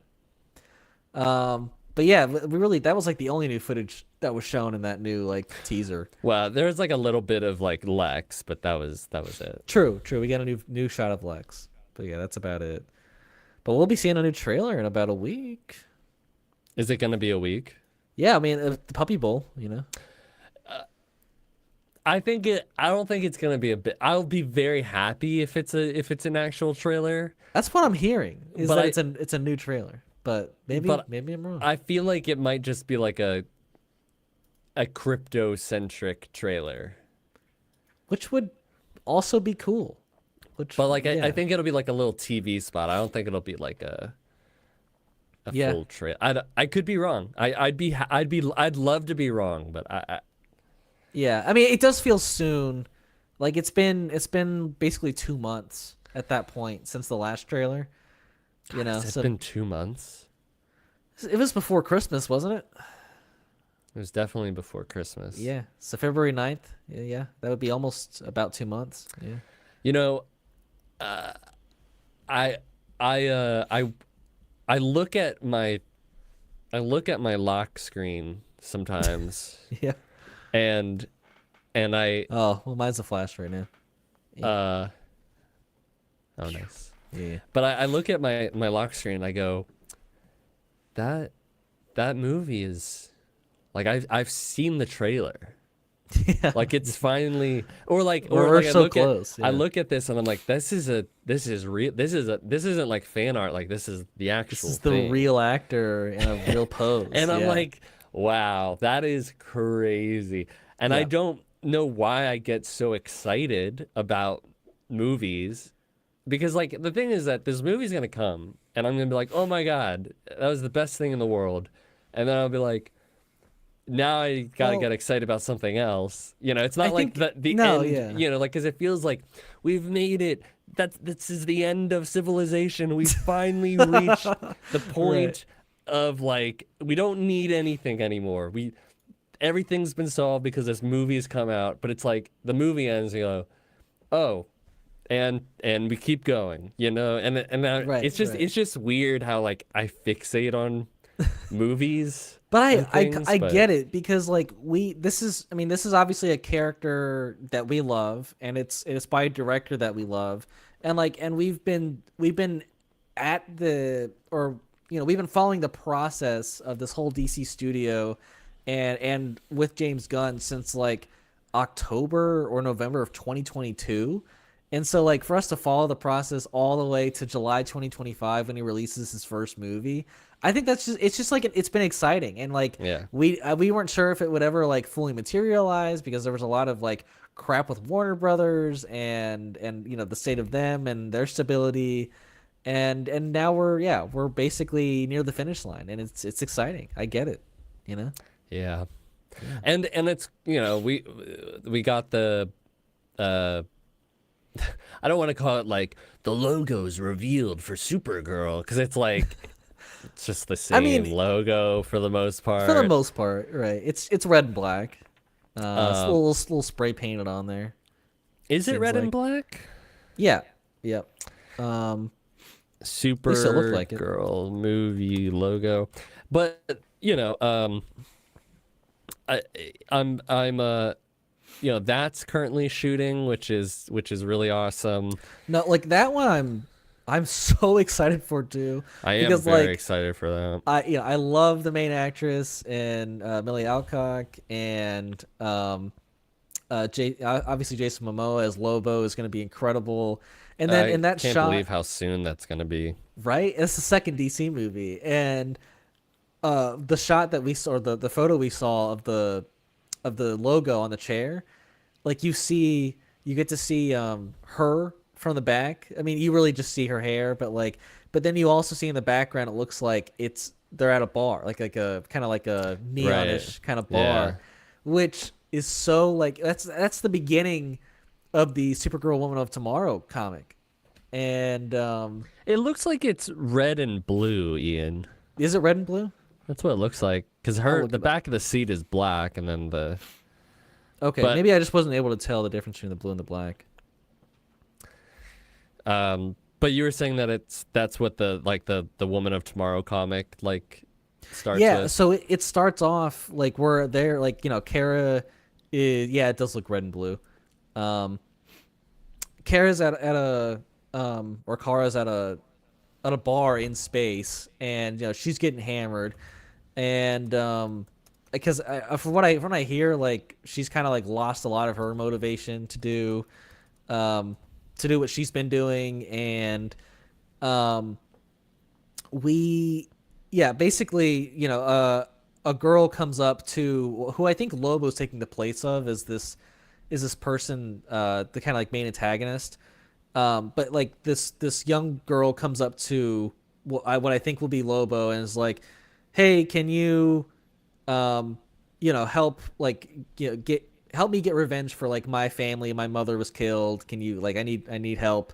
And like she's offering the sword, and then like Lobo would steal the sword because he's like, I don't give a fuck about you. Like, give me the sword. And then like Kara's like, hold on, like don't steal this from this child. And I'm gonna and so they have a fight in this like Hmm. this space bar, and she gets effed up, and Lobo gets effed up, and like I want to see that so badly, like a space bar and those two fighting at the beginning of a movie just sounds so dope. I'm in for it.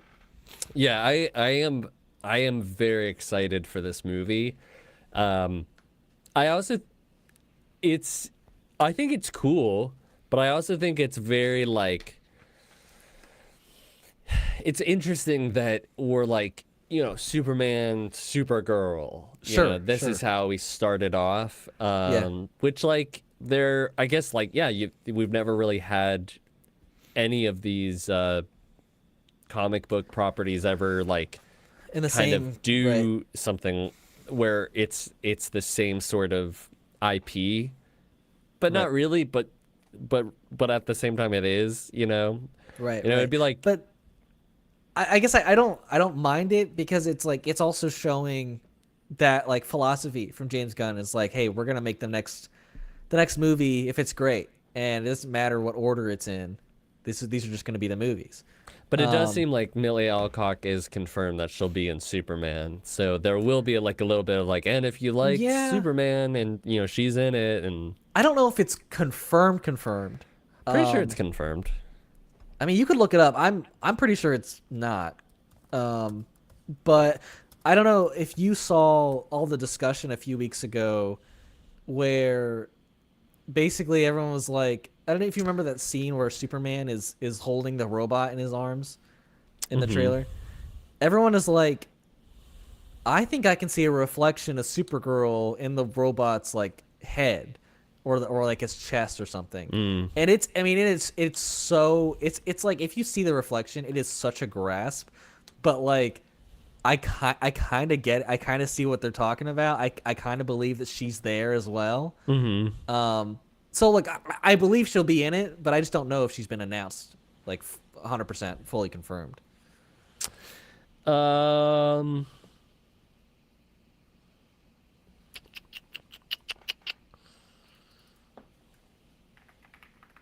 It says Alcock was picked as Supergirl almost a year ago and will first appear in Gunn's Superman movie. This comes from The Hollywood Reporter. Oh, good for Hollywood Reporter. Okay. So it seems like she's gonna be in the movie. Seems like she'll be in it, which is great. I mean, like I think that makes so much sense. Um, is that it? No. I would love to find the photo of Supergirl like in the reflection. Girl in the reflection of a robot of a robot. Nope, these are all AI images. Oh, I'm good. Okay. Okay. Fantastic, fantastic. Um, Speaking of DC stuff, what about we are getting Sinestro in Lanterns? Yeah, yeah. I don't know. I haven't looked into this actor, Ulrich Thompson. Um, let's see. Let's see what he's been in so far. But I'm honestly a little surprised if he's like is Sinestro. You think going to be the main villain, or do you think they'll save him for like maybe a later on down the line thing? I think I wouldn't.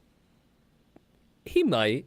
He might. I like the fact that like he's probably gonna be like he'll be seasoned like how Hal's gonna be kind of seasoned, and I'm sure that to some extent this will be like Sinestro doing something that's like still haunting Hal Jordan, like still like trying to get back at him or like, Right.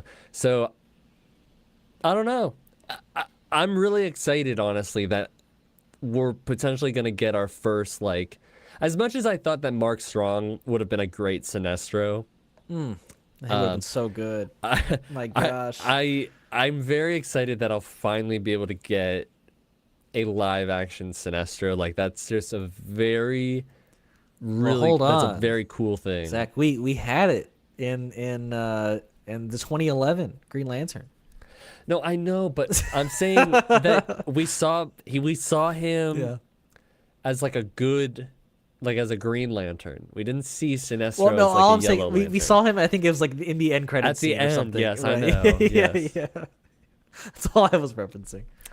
No, but I agree. I think it would be great to like get a full on Sinestro.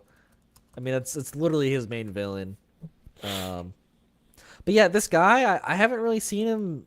I don't think in anything per se. I mean, I've seen the show Banshee, so apparently he was in that for 37 episodes. Um, he was in the Blacklist for 10 episodes, but like movie wise, he God, was in the would have been Notebook. he would have been such a good Sinestro. He was in the 2011 The Thing remake. Yeah, I don't know. There's not a lot I'm recognizing this guy Wait, from. they made a 2011 Thing remake?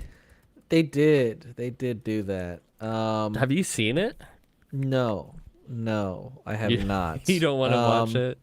I don't know. I don't know. Let me wait. So why? Oh yeah, I do remember when that came out. I was like, "What is the Thing?" Huh?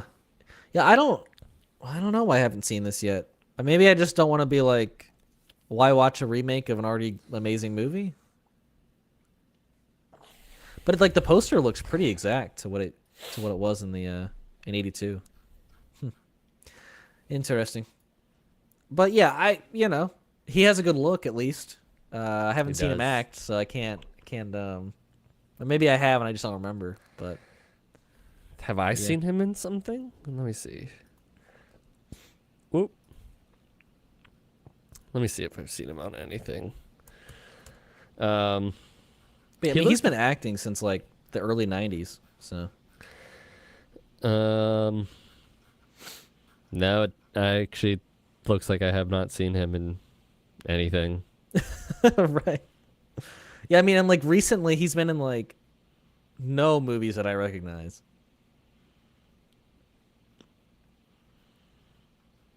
Maybe A Violent Man I've heard of, but maybe not. That doesn't sound right. But hey, Well, he'll be in Lanterns. I'll be in Lantern. That's Thal Sinestro. He was in The New Pope, which I actually do want to see that. Oh, I thought you were gonna say you watched it. I just love anything that has Jude Law, you know? Hey, Jude Law did kill it Oh my god, didn't he? in Star Wars. Didn't he? So good.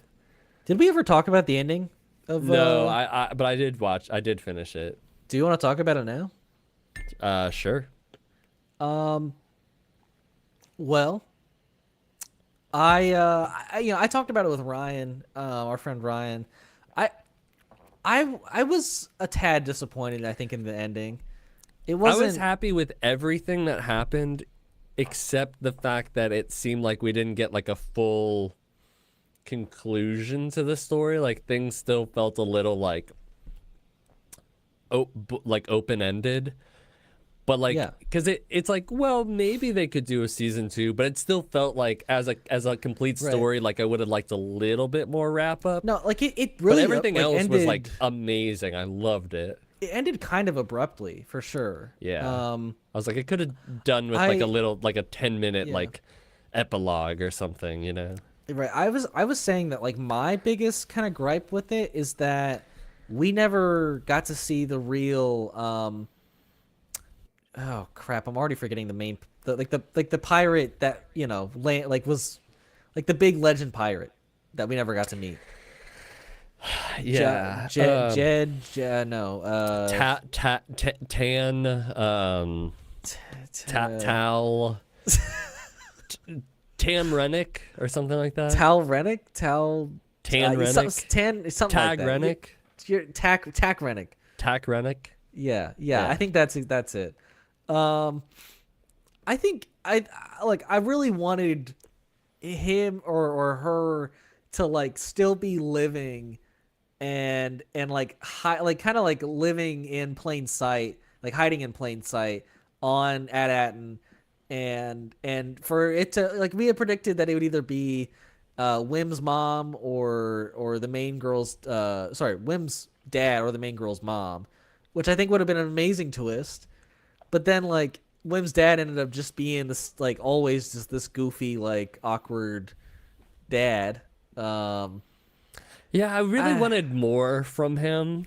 Yeah, I did too. I was disappointed. It was fine. He was he still came through, But he did, but it wasn't. There wasn't like an all around like great moment with his character, I guess. Right. I don't know. Like Except I guess he can do a hoverboard like yeah for the first time in maybe ever. Like right. No, but like I like the twist that like the whole planet was run by droids. Like it makes complete sense why like this planet had stayed in hiding and had stayed like making Old Republic credits while like the Republic had been destroyed and dismantled. So like all of the mystery made sense. I just wanted that aspect of like who was Tack Rennick? How did he like? And that's the problem too, is that like the big main droid never even mentioned that there was this person who like came, found the planet, took a bunch of gold and left. Like that was never on anyone's mind in that ad. Well, I don't think that he did leave. So then they should have had a twist where he's like he's still alive on the planet. Because that's some crap. Well, to just leave that in the open. I don't necessarily think so, because like it would have been cool, but like it's not like they like in the Goonies per se, like they never talk about the only thing about the pirate who like they take the gold from, like he just left a lot of like booby traps for people. But like we didn't get like anything significant about his story other than like we want his treasure. Sure. So like I agree, it would have been cool, but I didn't need it. But if they ever do a season 2, it would be cool if they like expounded upon it. I don't see it like we've taken out the pirates.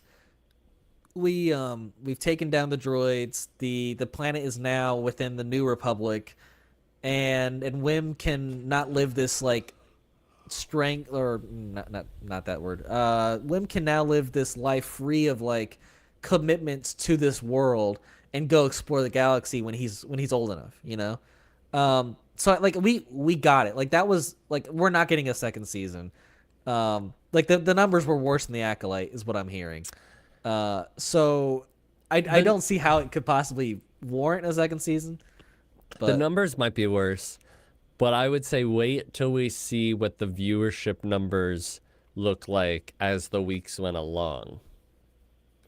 I mean, if they got it's possible, but I'm not hearing they did. Like I'm not hearing that they ever got like incredibly better or better than the Acolyte. No, I'm just saying if they just increase. I'm sure it increased. But yeah, I just don't think Disney's giving this a second season. I don't even think it has a story for a second season at the moment. I don't think James Mangold. Well, it's not James Mangold. It's John Watts. I don't think John Watts is probably gonna pigeonhole himself to making more seasons of this. I think we get a good wrap up, even though it's abrupt. Like we get a fun wrap up with the New Republic X-wings coming in, saving the day, Jod losing, and to the kids and the parents. I think it's a good finale overall. and it wraps up almost everything. Yeah, I mean, it's still like one of my favorite Star Wars things that, like, they don't need to do a season 2, but like, No, it still is one of my favorite Star Wars things that they've done. and honestly, I would be So, very happy if like down the line we get like a whim story where he's like older and like maybe early 20s and he's like now being a full-on Jedi like he always wanted to. Like I'd be into that. Especially if it's like if that's a way to make like the Ray movie better, then like add him into it. the only way it would, they could do it that way, but I would much prefer it he be like, um we see him as a part of like Luke's school at some point, and we watch the actor that plays him grow up as opposed to having like a brand new actor take on the role. But I think that's a problem too, is that like, and I didn't even think about it until now, is that like we never saw like Wim try or use the Force at all. Like I Does don't he really have think that?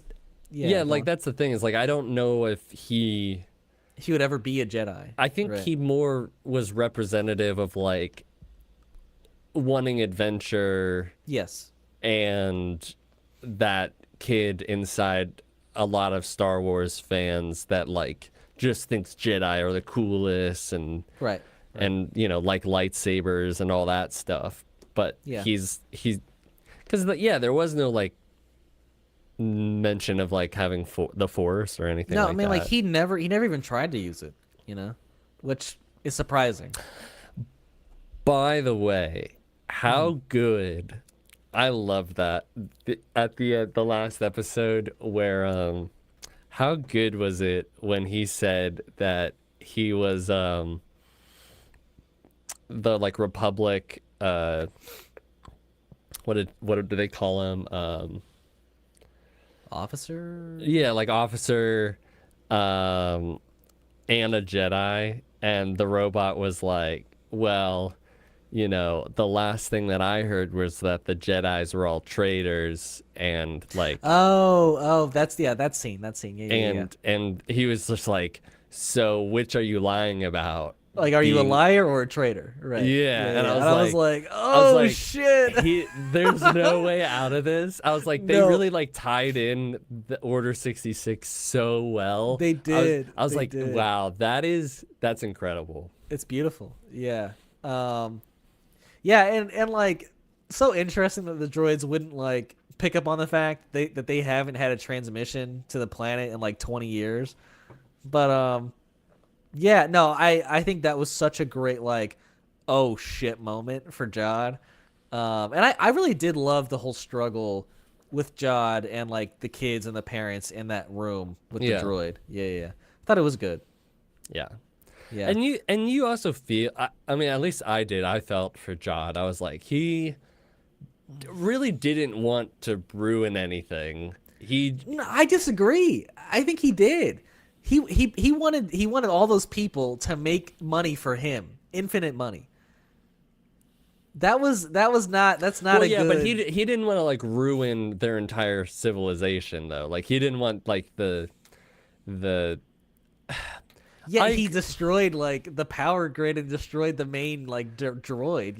Like because he was gonna be like they were gonna kill him. sure, sure. Yeah, no, I get. I'm just saying he didn't do any good to that planet. And I don't think if he had stayed there, Yeah. it would have been a better life for those people.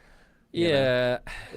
I think he got incredibly greedy, and he could have been like, "Hey, I'm taking like 10 of your vaults, and like that's all the money I should ever fucking need, right?" But no, he was like, "No, no, no, I'm gonna take all your vaults, and then you're gonna keep making money for me." So that's kind of where he got greedy. Yeah. So I don't feel bad for him, unfortunately, but it was You cool. don't It feel was bad for him at all. Like he's like, all like he was brought under the wing of a Jedi, and then you just saw him get murdered in front of your eyes. I I can feel bad for his past self and that he went through it, but Yeah. I don't feel bad about the consequences that he's suffering right in that moment Mm-hmm. because he literally could have had everything, but he was like, I want everything and more, you know, and that's where I disconnect. I'm like, hey, you asked for too much, bud, you Mm-hmm. know. So he deserves to be in a prison. I don't blame it. Well, yeah. I mean, I guess I feel bad for like all that stuff that happened to him, but it's Sure, like, yeah, yeah. but you know that was like 30 years ago for him or something. So he could have taken different paths, but you know, it is what it is. But no, I like it was a good season. It was way more fun than the Acolyte. Um, so I really do hope that like that the Echo and the Acolyte didn't like f everything up for Marvel and Disney TV, and that they can like eventually bounce back numbers wise. But I don't know because like there's still great TV to be made. Which do you think made it worse? Like, was a worse impact, Acolyte or Echo? Honestly, Echo wasn't. I think Acolyte's more of a bad impact because I think Echo jumped on the hate train of like we all saw Secret Invasion and like hated Marvel for it. And then they put out Echo and we were like, "All right, dude, you can't be putting out like back-to-back pieces of crap, you know?" And so but like the Acolyte, we what was the Star Wars show that we got before? I think that was Ahsoka. Ahsoka. Yeah.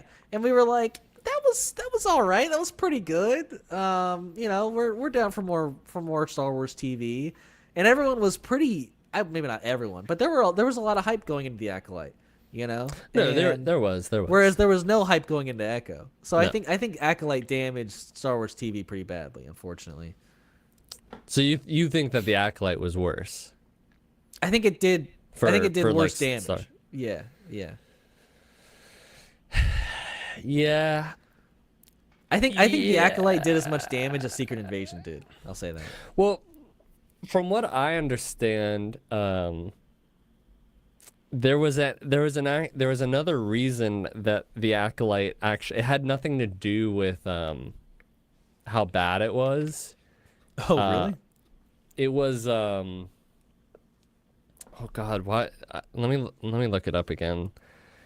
Um, I feel like it has to do with some of how bad it was. I mean, it wasn't getting good press at all. uh,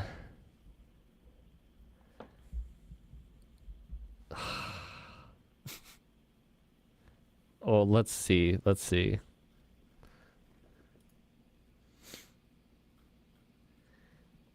It So the Acolyte became too expensive to justify the small viewership numbers it had. That too, right? Yeah, it was multiple factors, right? I mean, But it seems like it says new streaming data revealed by Luminate has shown the Acolyte lost a lot of viewers after its first two episodes and going into what would become the series finale, with viewership waning, poor word of mouth, and more. In the end, Acolyte became too expensive to justify the small. So it seems yeah. like So if it was less expensive, they may have. I think that's right. what I found. Like, it wasn't so much the bad, like that it was bad. It was that it was too expensive for the amount Right. of viewers. So they were losing money, right? Basically, and so I mean, maybe Skeleton Crew is at a much lower budget. I don't know if that's the case because there are times when I think Skeleton Crew looks better than the Acolyte. Yeah, but Um, it's so I never judge that stuff off of like budget anymore because especially when you look at things like you're the saying cr- more so like like cinematography director wise. well that and also like when you look at like the creator and that was made with like a what $80 million budget and it looks better That than blows my mind still.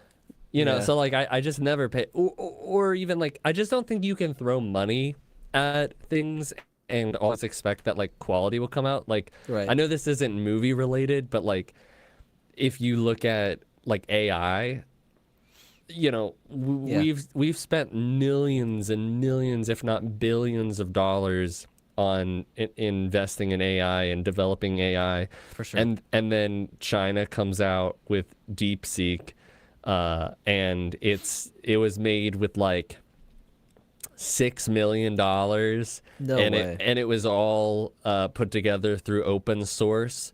And it's like the third best AI out there, and just like makes the biggest stock drop with Nvidia that the US has ever seen, with like losing Damn. billions and billions of dollars. And it's like because they decided that they would utilize other, you know, users contributing to like how it would work. Right.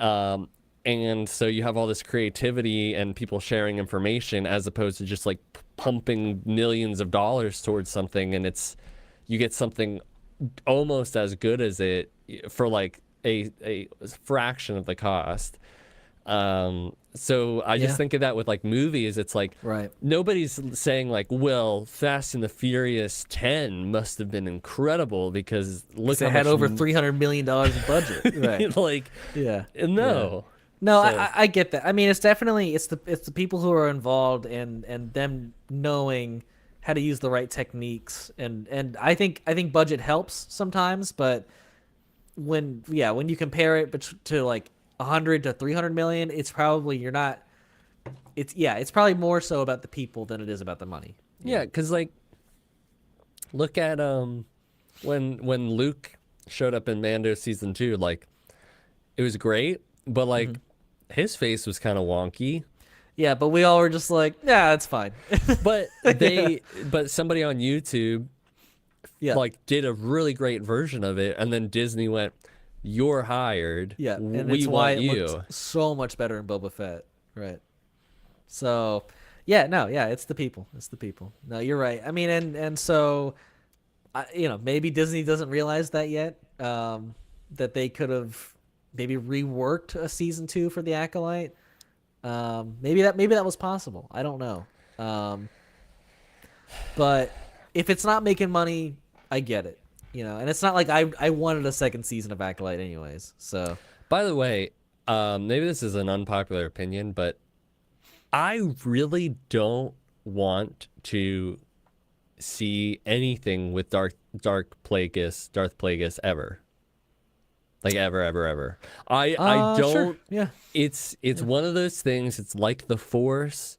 I don't want it explained to me. Let it be a cool idea and story Yeah. that I think about. Like, let me just remember that scene with Palpatine telling it to Anakin. Yeah. Let me take the moral of the story out of it. It's like an old wise tale, which Right. is exactly what, like, I do not And you can draw need- your own conclusions about what happened with him and what his ideologies and plans were, and like it can just be left up to your interpretation. Not everything has to be like fully explained to us, you Right. know? I don't want to see. Yeah.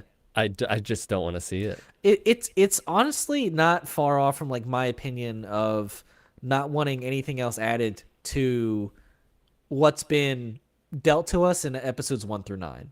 Like, let's just move on to other stories and leave all of that in the past as what it was, and let's not weigh it down with more lore and crap that people have to keep paying attention to.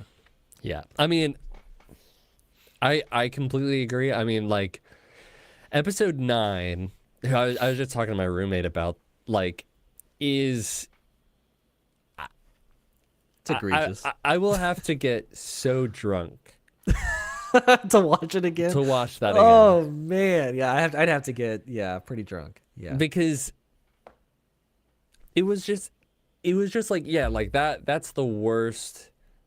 I will watch any Star Wars. I will probably watch Attack of the Clones faster than I would watch The Rise of Skywalker. I mean, that's the difference. I mean, every time I watch Star Wars, like I'm obviously gonna watch episode 2. I'm not even like thinking about I watching episode hate 9. I hate episode 2 though. I You do hate it? I don't like I it. mean, it's my least favorite of the main 6. I'll agree with you on that, but to hate it is I really don't enjoy watching that movie. wow, wow. I really don't. I mean, look, I'm not gonna say it's a good movie per se, but it's there are enjoyable things about episode 2. Like what? I think the mystery that Obi-Wan is trying to figure out is it's a good one. With the clones? Yeah, yeah. Like he's going to Camino and figuring out like what are these clones for, and the whole shit with Count Dooku and all that. And then but like I think the final act is what makes that movie. You get all the fighting with the Jedi and the clones. You get the Anakin and Obi-Wan versus Dooku, and then you get Yoda versus Dooku. And I don't know. I think it's like that stuff is cool. And But the thing is that like I watched like 2 hours of movie to get to like any of that. sure, It's sure, not yeah. enjoyable. Yeah. No, you yeah, and know? half of it is like Anakin and Padme falling in love, Right. And like his kind Now- of cringier acting, and There's 2 things that I do absolutely love about that movie.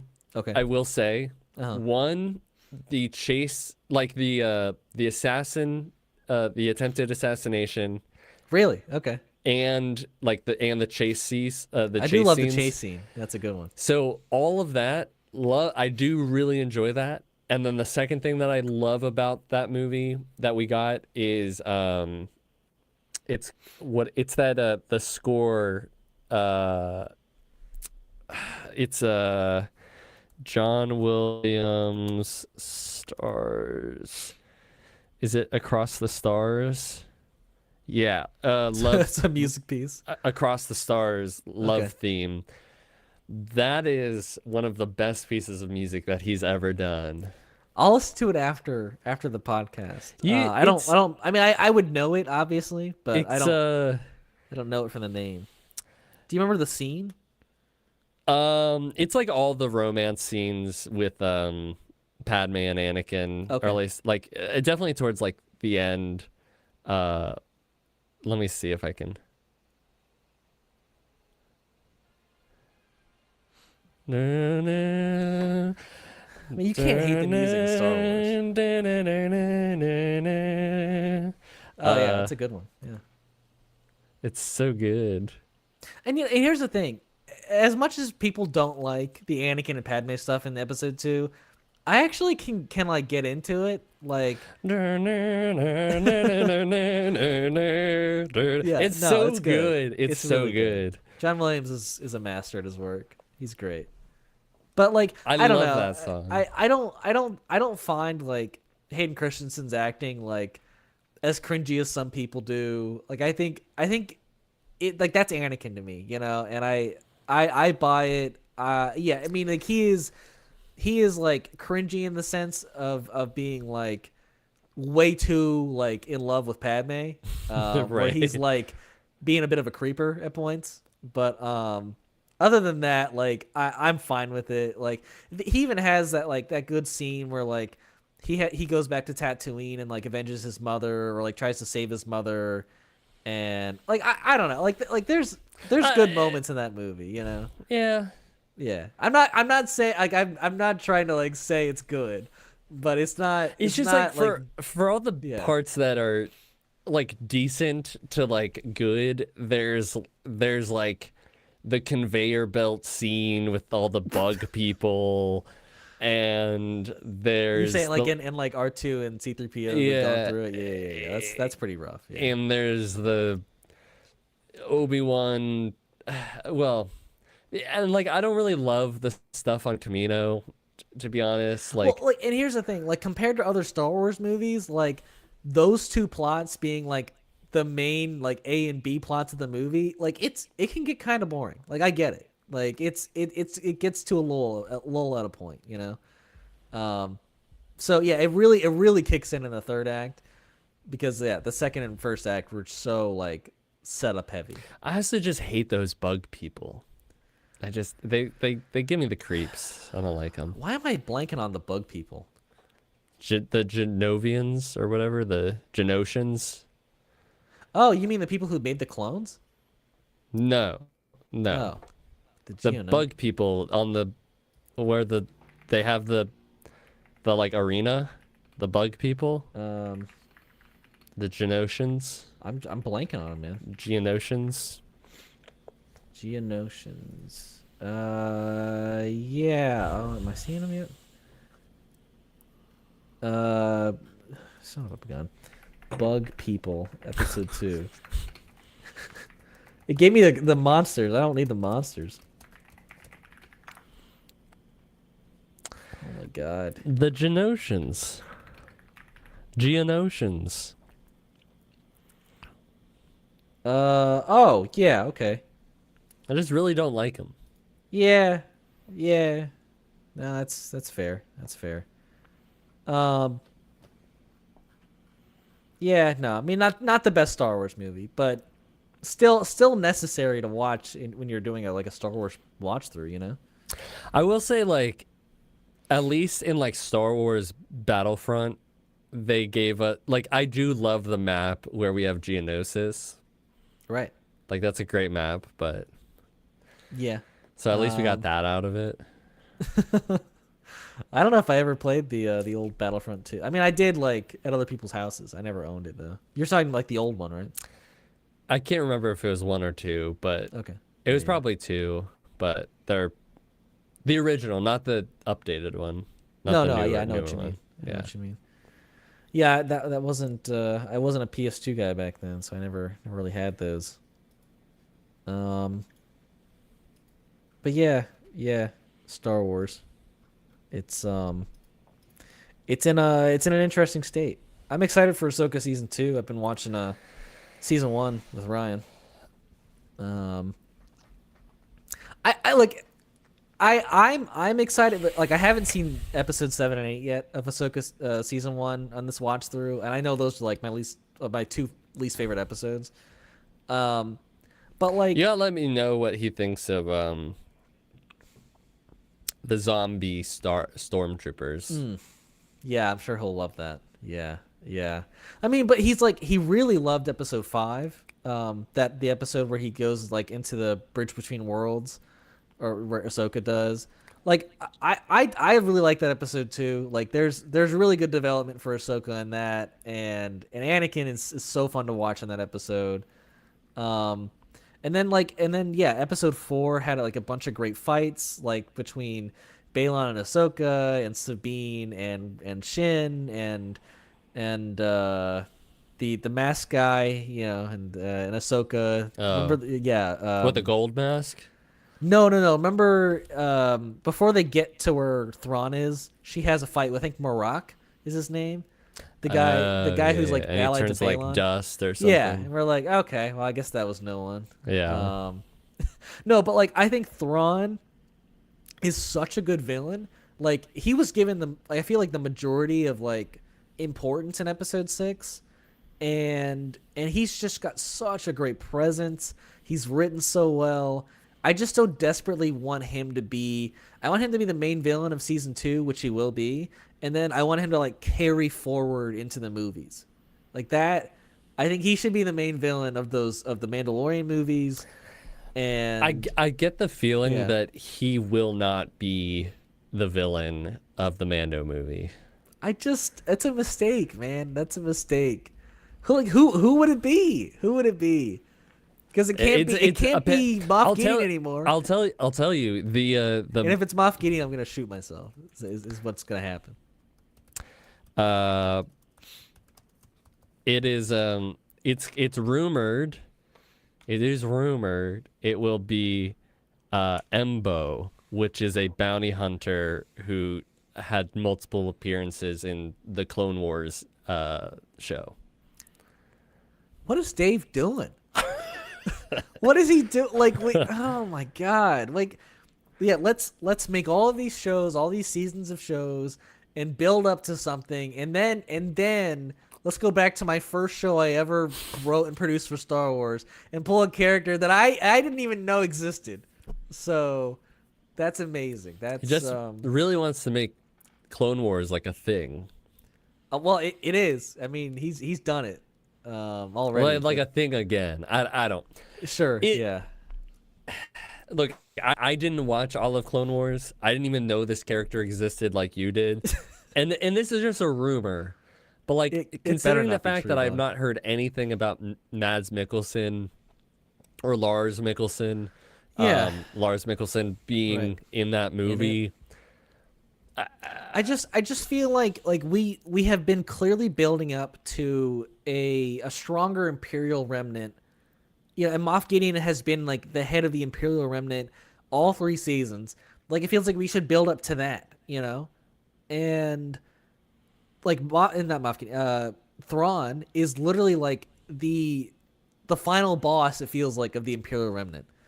And if it's not going to be him, then who else would be in charge of the Imperial Remnant after maybe he dies in Ahsoka season 2? I don't know, but I get the feeling that like what they're gonna do with the Mandalorian and Grogu is it's gonna be its own film trilogy, and they're gonna start off small, like bounty hunter against bounty hunter. But it's just like like all the details that I'm getting about this movie. It right now is making me like scratch my head because I'm like, so we're gonna have like baby Jabba the Hutt, and we might possibly get this old bounty hunter from the Clone Wars be the main right, villain. that like Mando's never interacted with, you But know, like the like last time that we saw him, he was uh possibly gonna team up with the New Republic and like go after like the bad guys, I guess, and not be so much like a bounty hunter anymore. And so like it felt like he was gearing yeah, up to like do something bigger, and maybe he yeah, still will, but like it just feels like we're regressing a yeah, little bit.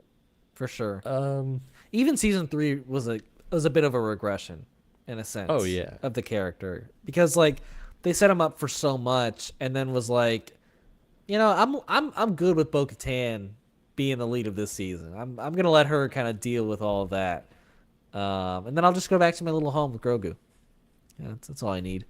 So, yeah, yeah, for sure, I'm worried about that movie now that we're not even really confirmed for Thrawn.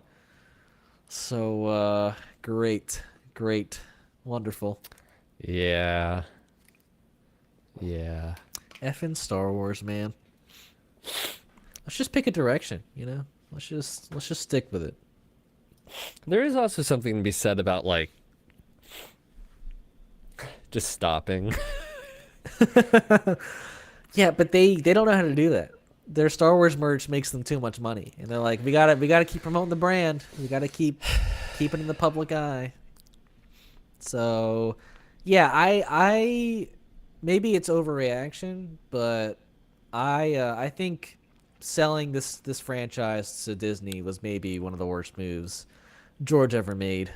To be honest here, I'm not gonna say that because like I know we've gotten amazing things from it, yes. but like we're like, you know, there's a point in just stopping, right? And with Disney, like they will never stop until they are consistently losing money on every like Star Wars front. You know, it's just like it just doesn't feel like it's gonna happen. Like we're just gonna get Star Wars content for like the next 20 years. It feels like. It is interesting in like greater society and like culture that we now have, like the MCU will be 20 years old in 3 years. Yeah, that's crazy. And Star Wars has technically In 2 years, it'll be 50 years. yeah. Because it came out in 77. Yeah. So like had it been consistently putting stuff out for 50 years, no, but it is one of like the largest running film franchises. I mean, Doctor Who's been doing it longer, but like that's True. A little. Star Trek as well. It's been doing it longer. And Star Trek's been doing it longer, but like we've never had well, I guess maybe somebody else would know better than me, but it feels like we haven't had properties or intellectual pieces or like bits of entertainment be added to and consistently pushed for such a long amount of time. So Yeah. it's interesting. Like I feel like it's very interesting. Like the next like 5 years, like what's gonna happen, because I feel like um we've noticed with like Marvel that it needs to shake things up, and it seems like they might. But like DC is definitely like getting it, like taking the hint, and it's like you can't like rest on your laurels. You got to take a risk. You got to do Exactly. new things. And then when you have like stuff like The Boys and you have Invincible come out and they kind of like push the boundaries and they push the genre forward, like Right. you kind of have to like meet the moment. And I just feel like Star Wars and a lot of these different IPs, like if you're not that like I agree with this mindset all the time, but like if you're not um growing, Hmm. if you, so I would say this, like if you're not changing, if you're not trying new things, then like Right. you're dying. Right. As opposed to like the like kind of like the capitalist aspect of like if you're not growing, you're dying, which like I don't agree with that Sure. aspect, Sure. Sure. because I think you can like just be completely happy just staying at a consistent Right. financial level, but like you can't just like, and we're gonna make like more kiddie kind of like, I mean, I don't know. and to be fair, But it's also um, like I also want to say we also wouldn't have this. It's that, but it's also, I think even the larger part is there are just too many people who just don't know how to make good shows and movies. I think that's more Because I don't right. think we would complain as much if it was like, wow, this is just really bad.